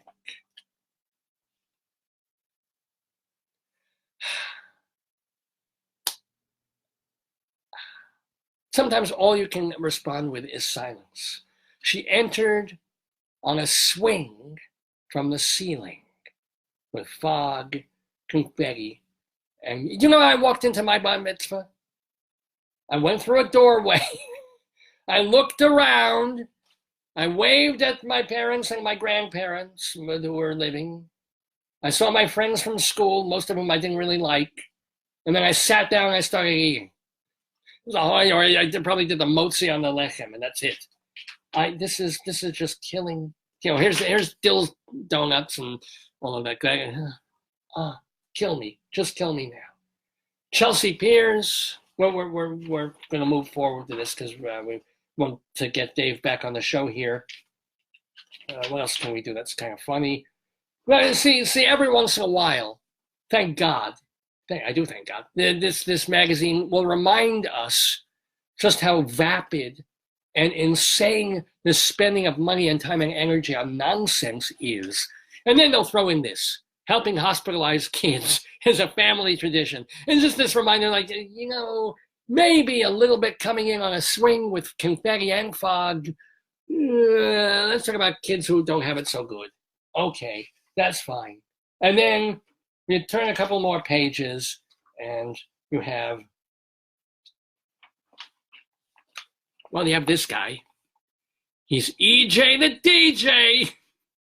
Because, he knows so much about klezmer. There he is, EJ the DJ for your party, bar and bat mitzvahs, fundraisers, corporate, and sweet 16s and weddings too. Yep. Let's see, anything more funny things here? Or things I can still make funny? Oh, and of course, towards the back of the book, they have for the more cheap Jews, fashion fun, a different look for every party without breaking the bank. So they'll put this one in the first few pages. First few pages, they got the major advertisers. They want people breaking the bank. This is where, okay, how can I go to Kohl's and dress my child so that all the rich children in her class won't make fun of her and think that her parents make a lot more money than we do. And let's do that. Okay, there's fashion. Oh. And now let's just do one of these, and then we'll leave this. Bat Mitzvah 101, a glossary for those in the know. We should mention, let's see, let's find something that's a little less known. How about we could talk about trope. Interesting. Because we use trope in American language, of course, to talk about things that are overdone or overly familiar or cliche. Trope in Jewish Jewish tradition, I have a condition here, is a sacred... I got him. I don't know if you won't even be able to see this, but I found a wonderful typo, a typographical error in the Stuttgart in Mitzvah Market. it's supposed to read, in Jewish tradition, sacred text is chanted rather than simply read. But somebody relied on autocorrect, I'm sure, and didn't check twice or three times. If you can see that trope in Jewish tradition, scared text is chanted rather than simply read, which is actually kind of true in a bar mitzvah because you're sitting there with your knees shaking and you're just hoping you won't screw up because the rabbi's there and your parents are in the front row and all your peers. And it is kind of scared text, but I love that. So whether for public reading or for study, a trope is the Yiddish word for the 14-year-old system of distinctive marks that function as musical notations and punctuation for the biblical text. It determines the actual tune, like that. Every time you see a little thing like a strechel mark, you sing like this, as opposed to this, right? So that has different markings for the different music. As part of the preparation, some B'nai Mitzvah learn the names and tunes for each trope marking so they can figure out the cantillation. I do love that word, the cantillation for themselves. So that was very nice. That was very good. They have a planning thing. Let me see one last piece of the puzzle. Let's see what the advertising is at the very, yeah, this is the way you end. Top entrance songs for the bar and bat mitzvah time, bar and bat mitzvah child. What are the songs that you want your 12-and-a-half-year-old to be thinking about when they walk through that door? Let's hear them. Is it going to be a Shlomo Carlebach ditty? I think not. Is it Yafa Yarkoni? No. It's Break Free by Ariana Grande, Celebrate by Pitbull, Don't Stop the Party, also by the prolific Pitbull, Flo Rida with My House, Jackie Chan by Tiesto and Zeko, and The Man by Aloe Black. Who are these people? Although they do have Adventures of a Lifetime by Coldplay. I've heard of that one, I've got to say. Or I think it's fantastic, except there's a song called Love Myself by Haley Steinfeld. That is the first Jewish name that has popped up of all the music that these kids want to be played when they walk into their bar mitzvah. Haley Steinfeld, I have to guess, is probably of the tribe, and she has a song called Love Myself, which, let's face it, that's all 12 and 13-year-old kids are doing in the showers anyway.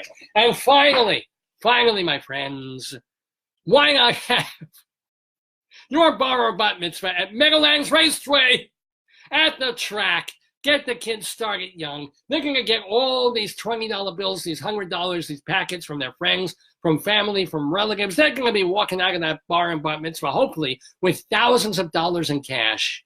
What better place to take them? Daggy's going to go away for about 20 minutes. Go enjoy the party. Get one of those envelopes. Mitzvah Market, my friends. On Storytime today with me, Rabbi Sal, on the Dave's Gone By program. What a world.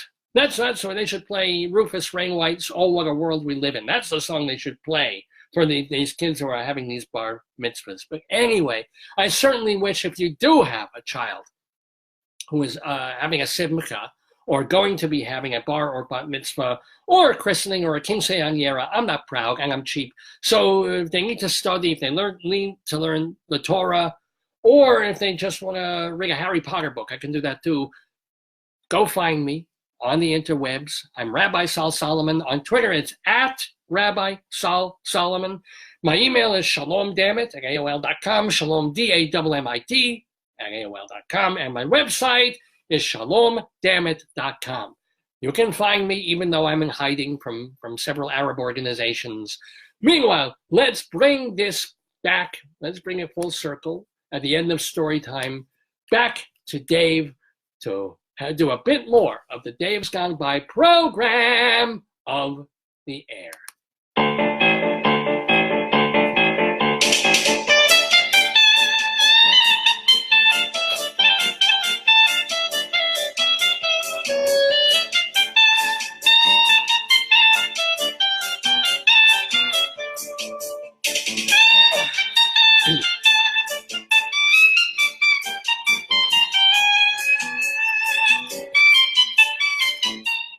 Yes, indeed, ladies and gentlemen.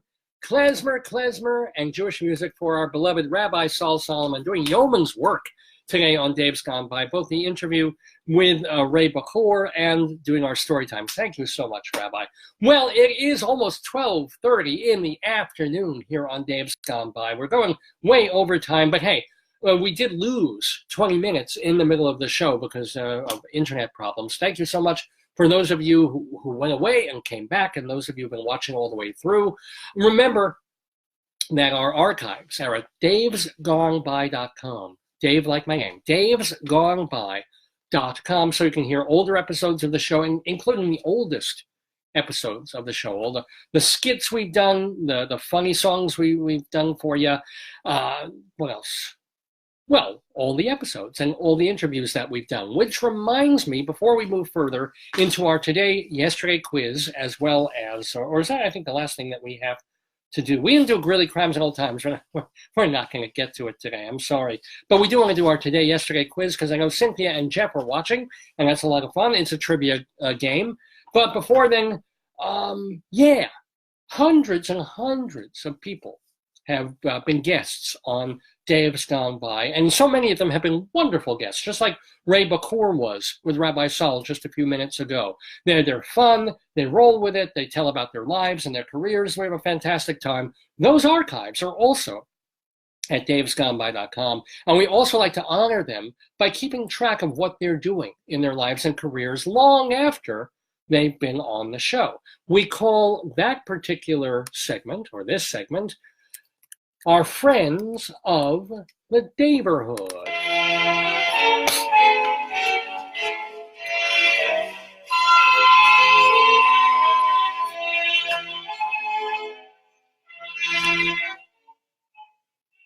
So now, of course, Ray Bokhour is an official friend of the Daverhood. Go see him on Broadway in Chicago now through the end of March. Go see his new musical that he's doing a concert staging of with some other great folks like Jackie Hoffman. That is happening at 54 Below. The name of the show is The Glorious Death of Comrade What's His Name. 54 Below this Monday night at 9:30. One reading, they're just doing it this one time, or if you miss it, he's doing it again on March 2nd. But congratulations to our friend Raymond on that. Congratulations also to actor and writer James Lacine. His Oscar-winning short film Trevor from a while back is going to be turned into an off-Broadway musical that will be premiering in April. So congratulations to James Lacine. And to Michael Cantor. Also, he is a theater critic, theater writer. His third edition of Broadway, the American Musical. He did this documentary, directed it, produced it, documentary called Broadway, the American Musical, and there's a companion book, like a big old textbook, that goes along with it. The third edition has just been published by Applause Theater and Cinema Books. And by the way, it's co-written with Lawrence Maslin. But congrats to Michael Cantor. Congrats also, or letting you know, that tonight in Roslyn, Long Island, at My Father's Place, he came in, My Father's Place is still around. It is, and they're still hosting concerts there. Eric Anderson, the folk legend, is going to be there tonight, Saturday night. Playing now through just tomorrow. I think it's your last chance to catch Little Shop of Horrors, the off-Broadway revival of that show, which features music by our friend Alan Menken. That is at the West Side Theater in Midtown. Playing just tomorrow, oh boy, one of the funniest human beings alive, Gilbert Gottfried, is at Governor's Comedy Club in Levittown, Long Island. That is tomorrow. And then on Tuesday, oh my goodness, it's time for an Austin Pendleton alert. The ubiquitous, super talented Austin Pendleton. He was in the original Fiddler on the Roof, man, and now he's just in everything. Broadway, off-Broadway directing, he's doing cabaret stuff. He's everywhere. He and Barbara Blyer are doing their cabaret show at Pangea. That is this Tuesday night. For more information, go to PangeaNYC.com. Also on Tuesday night at the Penn Club in Midtown, Gary Lucas and his singing music partner, Fei Fei Yang, are going to be at the Penn Club, where they're celebrating the release of his latest album. It's called The Complete Jeff Buckley and Gary Lucas, because he played, after his years with Captain Beefheart, he worked with Jeff Buckley a lot. And then Gary Lucas has just been a musician on his own for many, many years now. Really is constantly active, incredibly prolific Gary Lucas. And that is happening, by the way, on Tuesday. Now, on Wednesday, January 22nd, Ann Hampton Calloway is doing her Peggy Lee tribute called Fever. That is at the Green Room 42. And then on Friday, Eliza Gilkison is taking part in a showcase that is part of Compass Records' 25th anniversary. That is, by the way, that is in New Orleans. So if you happen to be listening from sorry, I lost the thread here for a minute. That is Compass Records at the Sheraton in New Orleans, where you can see Eliza Gilkison this Friday. And then playing from Friday for 2 or 3 weeks, Edward Einhorn's autobiographical play Doctors Jane and Alexander is at the Here Theater downtown. David Mandelbaum is going to be co-starring in New Yiddish Repertory Theater's The Labor of Life. That is over on West 39th Street. Richard Eyre, we mentioned, he is directing the Broadway show. My Name is Lucy Barton at the Samuel J. Friedman. If you want to hear my review, just roll back or just see it in the archives. We talked about it earlier in the show. I also have to make this music just a little bit lower. I can't make the music any lower. How is that possible? How does iTunes not go all the way down? Shut up! Stop it! Okay, it stopped. There we go. What else? Gerard Alessandrini. Oh, this is exciting. Weather permitting, I am supposed to go to this tomorrow. The revival of Forbidden Broadway. They brought it off-Broadway commercially. It didn't quite hit a few weeks ago, but York Theater Company picked it up and they're going to run it for a few weeks. So yeah, you can still see Forbidden Broadway, The Next Generation, over at the York Theater Company at St. Peter's. Katsura Sunshine is doing Sunshine Rakugo. That is at New World Stages now through the middle of April. And Harada is in Emoji Land, which is a new, I think it's a musical comedy, or it may just be a comedy, but it's at the Duke on 42nd Street. And then on Broadway, Hadestown features Andre DeShields. Hamilton has Daniel Breaker.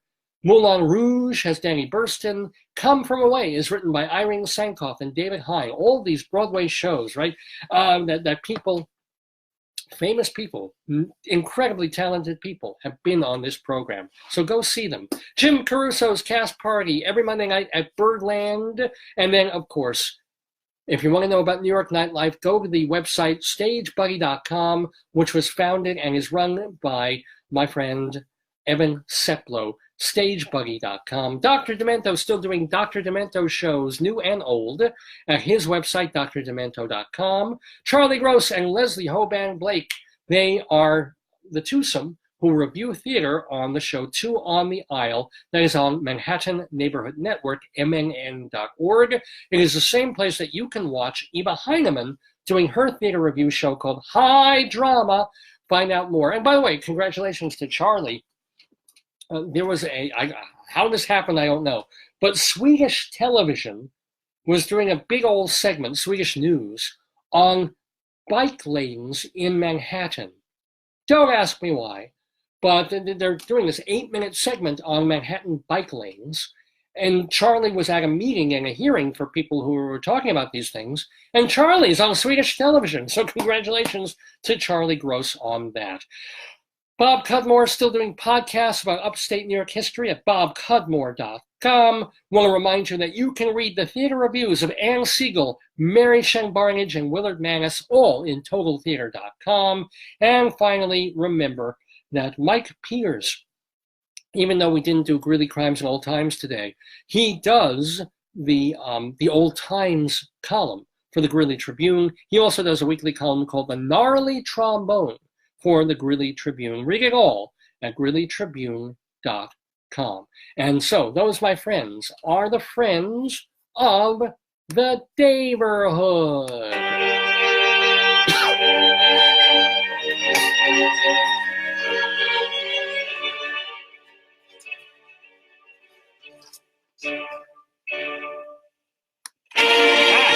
Enough. Okay. We have one more item to do on this episode of The Day of Gone by Facebookio, Podcastio, Programmio of the stream. I couldn't get away without doing this, mainly because I did all the work earlier in the week. So this is where you get to do some of the work, though. This is our, it's not like the wait, don't tell me quiz. This is a different kind of trivia quiz. Since it is January 18th, 2020, we are going to ask 8 questions about this date in history, things that happened on previous January 18th. We call this quiz the Today, Yesterday quiz, and as ever, you will be playing against Cynthia and Jeff, my cousins, so the idea is to try and figure out the answer without cheating, without checking Wikipedia, figure out the answer before they post it in Today, Yesterday.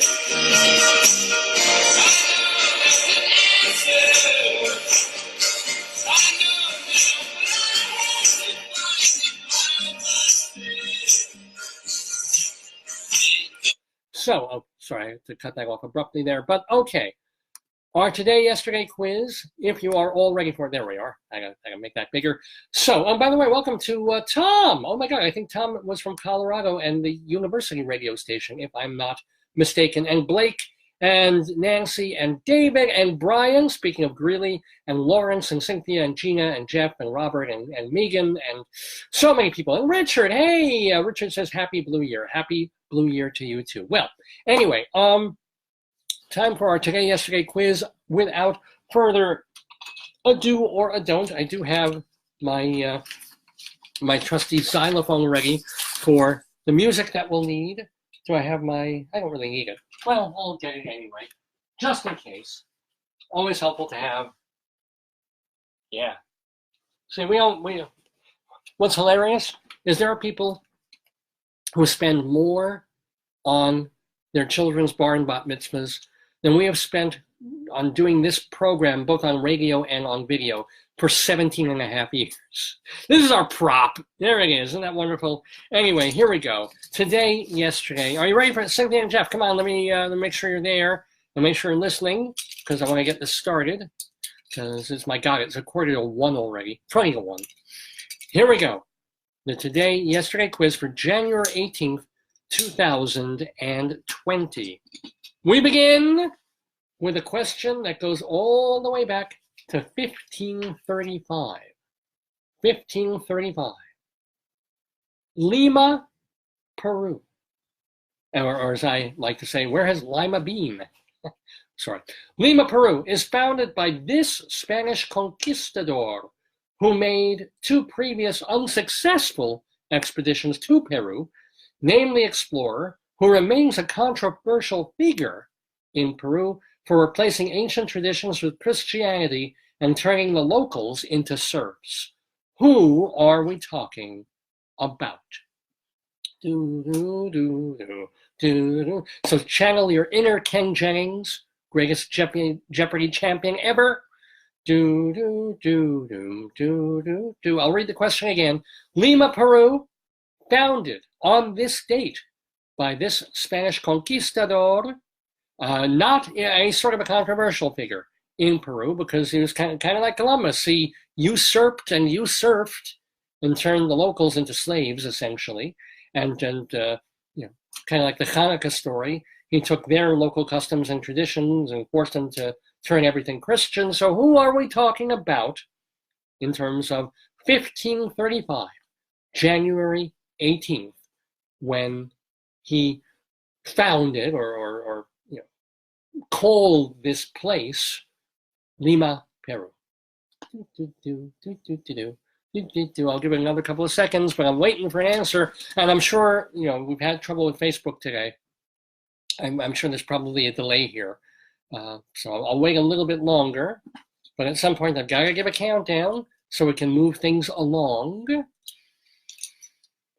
Okay. I'm going to ask people to take a stab, or else I'm just going to give the answer. Okay, we have an answer from Cynthia and Jeff, which means I can give our little musical countdown.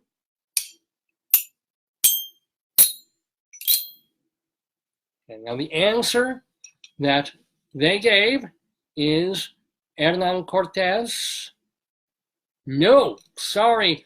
That's Cortez the Killer was like Mexico, I think. It was Montezuma and all those. No. This was Lima, Peru, and the answer is Francisco Pizarro. It's Pizarro world here on Dave's Gone By. Okay, so Cynthia and Jeff are 0 for 1. We got a lot more questions for them to build back up. Let's get to our second question in our Today Yesterday quiz. Born on January 18th, 1941 in Florida. This country pop musician played guitar with Roy Orbison's band a few years before singing such hits as See the Funny Little Clown, Watching Scotty Grow, and a song that he wrote called Honey. Who is he? See the funny little clown.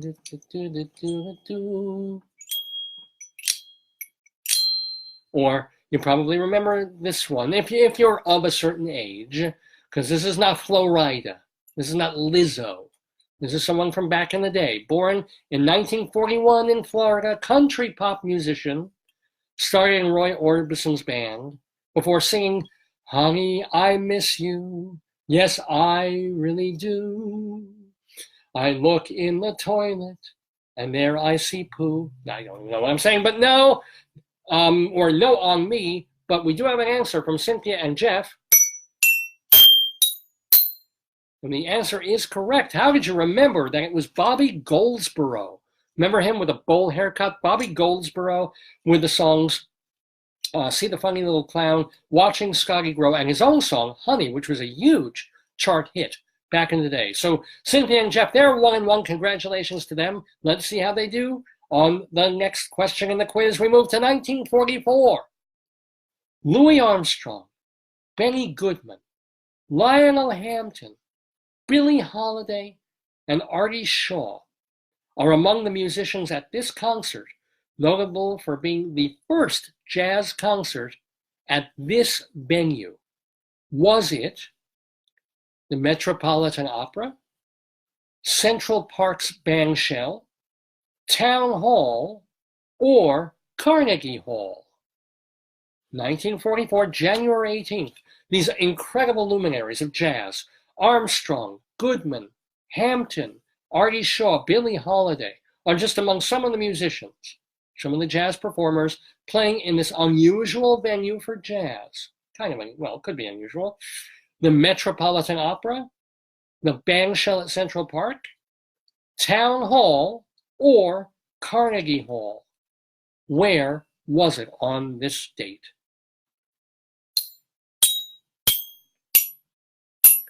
Now, you might be thinking it's Carnegie Hall because Benny Goodman did a very famous concert there, but I believe that was back even in the 1930s. He broke that Carnegie Hall barrier. No, it wasn't Carnegie. It was, in fact, the Met. They were doing jazz at the Metropolitan Opera. It was a big benefit for people to buy war bonds. It was 1944, and they raised over $600,000 that night in war bonds. So, yeah, jazz, man. All right, well, yeah, I'm not so jazzed about the scoring here for Cynthia and Jeff. They're 0-2. But hey, they can build back. We can go for it and see how they do and how you guys are doing. And remember, you're playing against them, but anybody can chime in. That's part of the game. You can beat them and type to us and see if you beat them with the correct answer in our Today Yesterday quiz. Born today, 1955, is two-time Oscar-winning actor and director and current star of the cable TV series Yellowstone. His many acting roles included the films Silverado, No Way Out, and Tin Cup. Name the actor. Born in 1955, two-time Oscar-winning actor, also a director, star of the cable series Yellowstone. And you would have seen him in the films Silverado, Tin Cup, and No Way Out.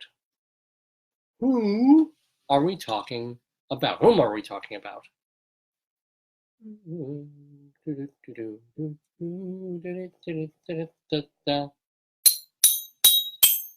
We have an answer, and the answer is correct. It is Kevin Costner, best known perhaps, I guess, for Dances with Wolves, which won him a Best Director award and also won Best Picture, Dances with Wolves. And then he went on to Waterworld, and that kind of literally drowned his career for a while, but he's certainly making a comeback. Kevin Costner is correct, and of course, Field of Dreams as well. Yesterday, 1975. After appearing as recurring characters for several years on All in the Family, this upwardly mobile black couple were spun off into another Norman Lear sitcom that would run 11 seasons. Name it.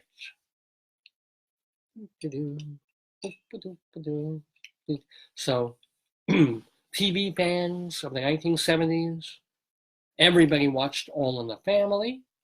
There was an upwardly mobile black couple that ended up being spun off into another Norman Lear sitcom that would run over a decade, featuring Isabel Sanford and Sherman Hemsley. You got it, the Jeffersons. I was thinking either people would chime in with that or Good Times, but because both were spun off. But it was indeed the Jeffersons. Well done. I feel like John Cleese for the moment. Okay, 1986 yesterday, January 18th, 1986, with vocals by Dionne Warwick and Gladys Knight, piano by Elton John, I think before he was a Sir, and harmonica by Stevie Wonder. This AIDS charity anthem hit #1 on the Billboard charts. Can you name it? 1986. Vocals, it was Dionne Warwick and Gladys Knight sharing the vocals. Elton John on the piano. Stevie Wonder on the harmonica. It was a song written for an AIDS, for the AIDS charity, probably a benefit. And it went to #1 on the Billboard charts. Can you name that song? I will give a hint if I don't get an answer in a couple of seconds. The hint is that it was written by Burt Bacharach and Carol Bayer Sager.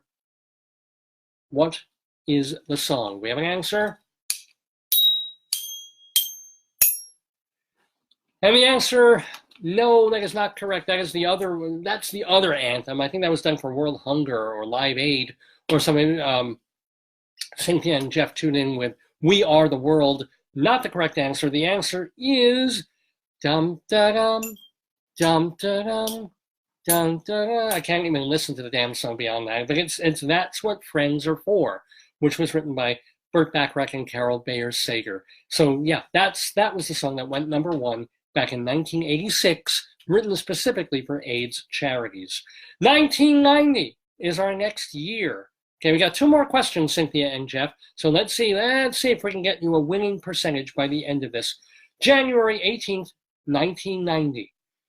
While serving his 3rd term as mayor of Washington, D.C., this politician and civil rights activist was arrested in an FBI sting operation that involved his promising an ex-girlfriend that he would smoke crack with her before they had sex.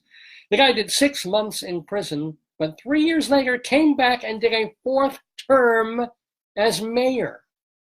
Who is the guy? Okay. Let's see. I know we have an answer already. I'll reread the question a little bit just for people who want to see if they know it. Yep, serving his 3rd term as mayor of Washington, D.C., this politician, and he was a civil rights activist too. He was a pretty, amazing guy, but had his issues. An old girlfriend kind of entrapped him into saying he would smoke some crack and bang her. And then he did 6 months in prison after this, but then they reelected him as mayor of Washington, D.C. Of course, we're talking about Marion Barry. So yes, well done, Cynthia and Jeff. So now you are 4 and 3. We've got 1 more question. Are you going to bat 500, or are you going to have a winning percentage this week in our yesterday quiz? Let's find out. 1998, our final question. 1998.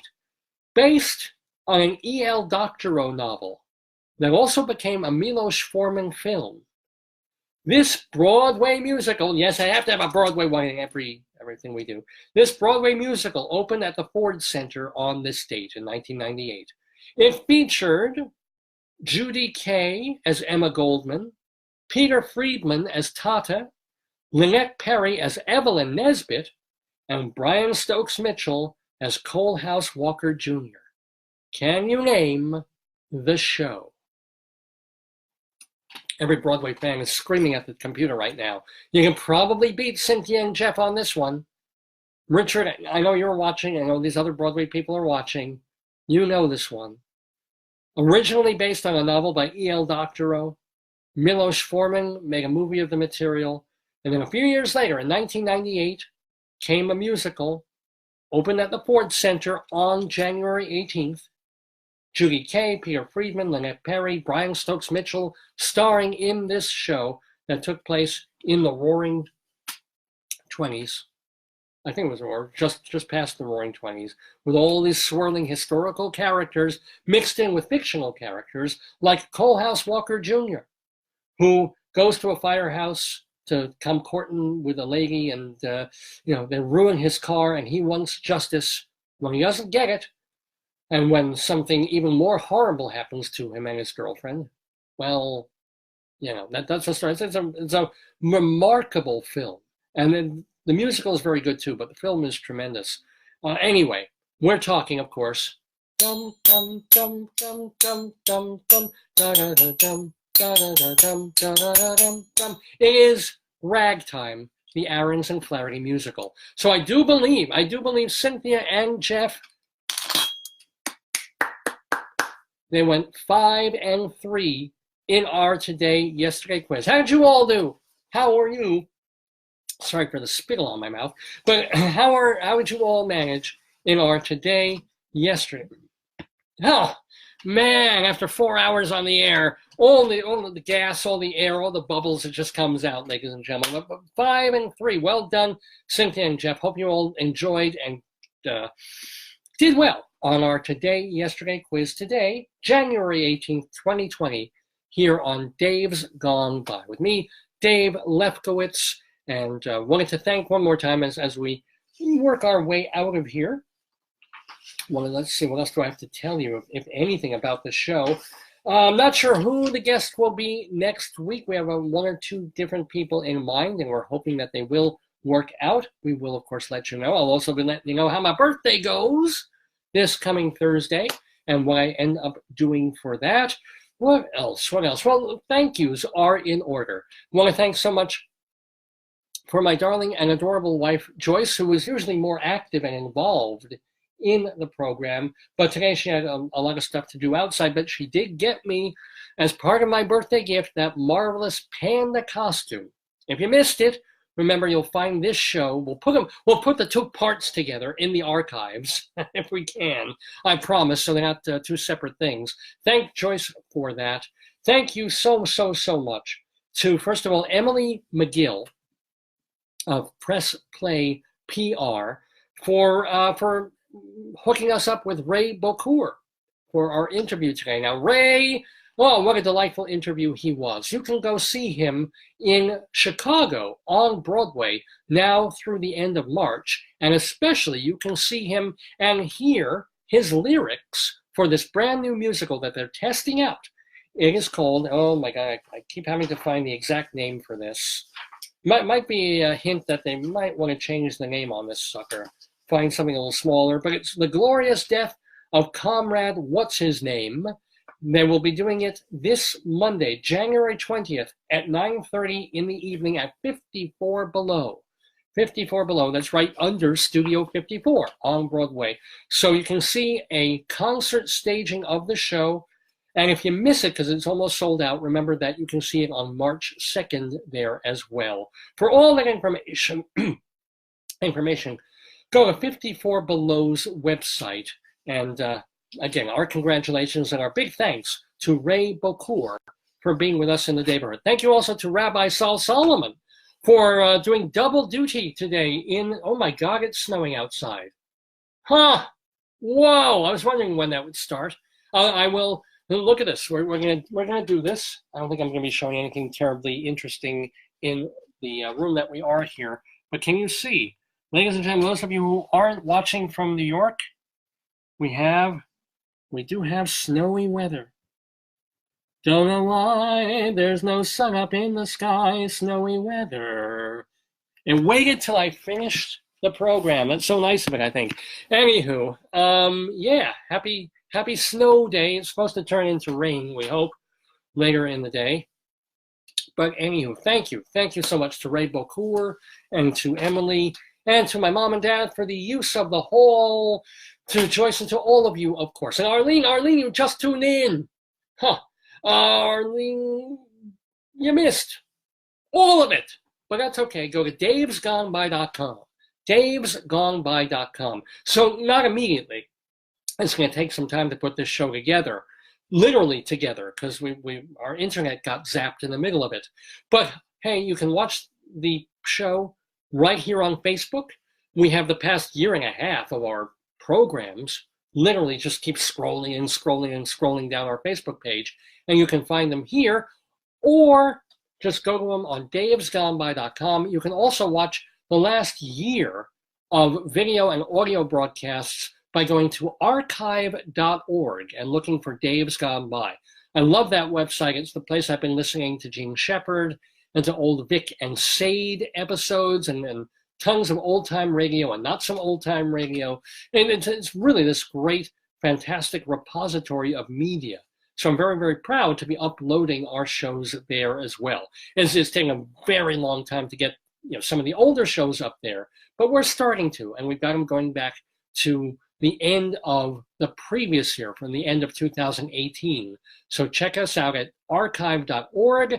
And if you are a person who prefers audio to video, if you can't sit here at the computer for hour after hour watching the show, remember that maybe the best way to get the show and to listen to it is by going to castbox.fm. That's the best place really for downloading it as a podcast. So you can just plug in, hear us at the gym, hear us in your car, hear us on the plane, castbox.fm. But really the first place to start is always davesgoneby.com.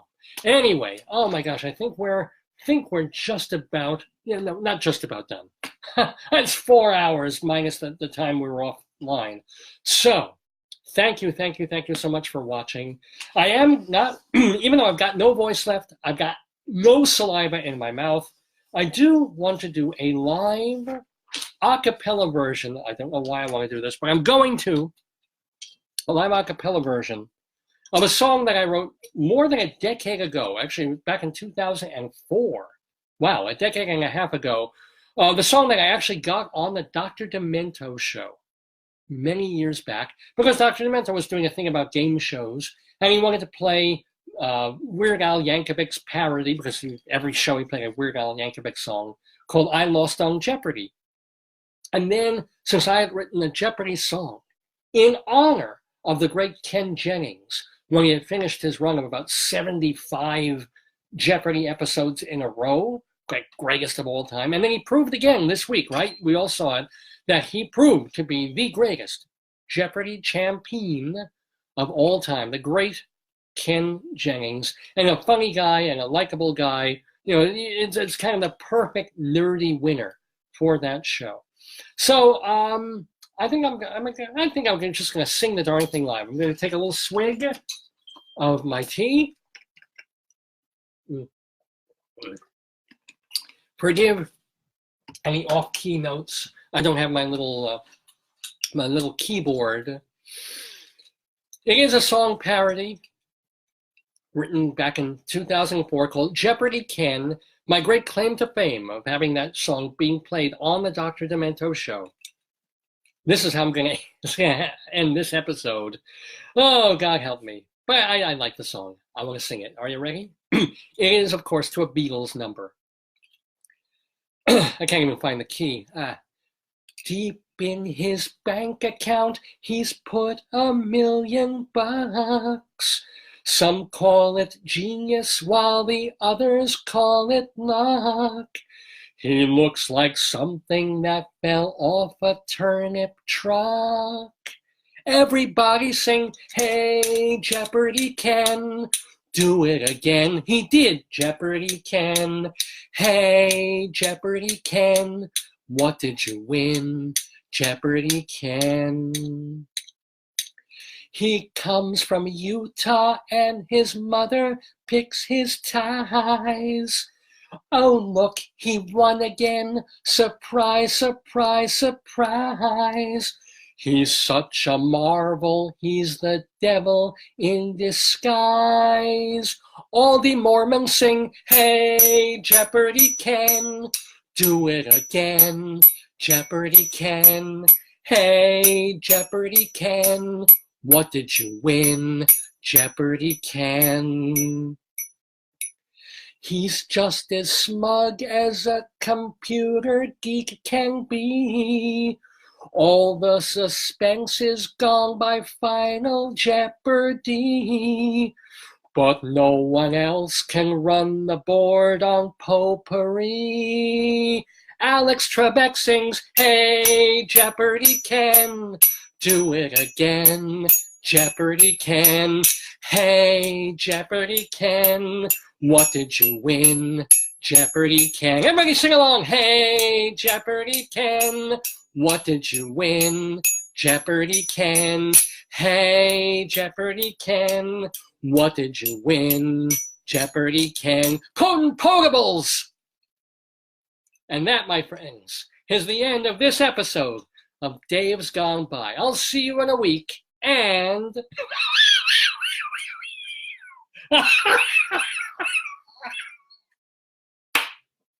Oh, my friend Cal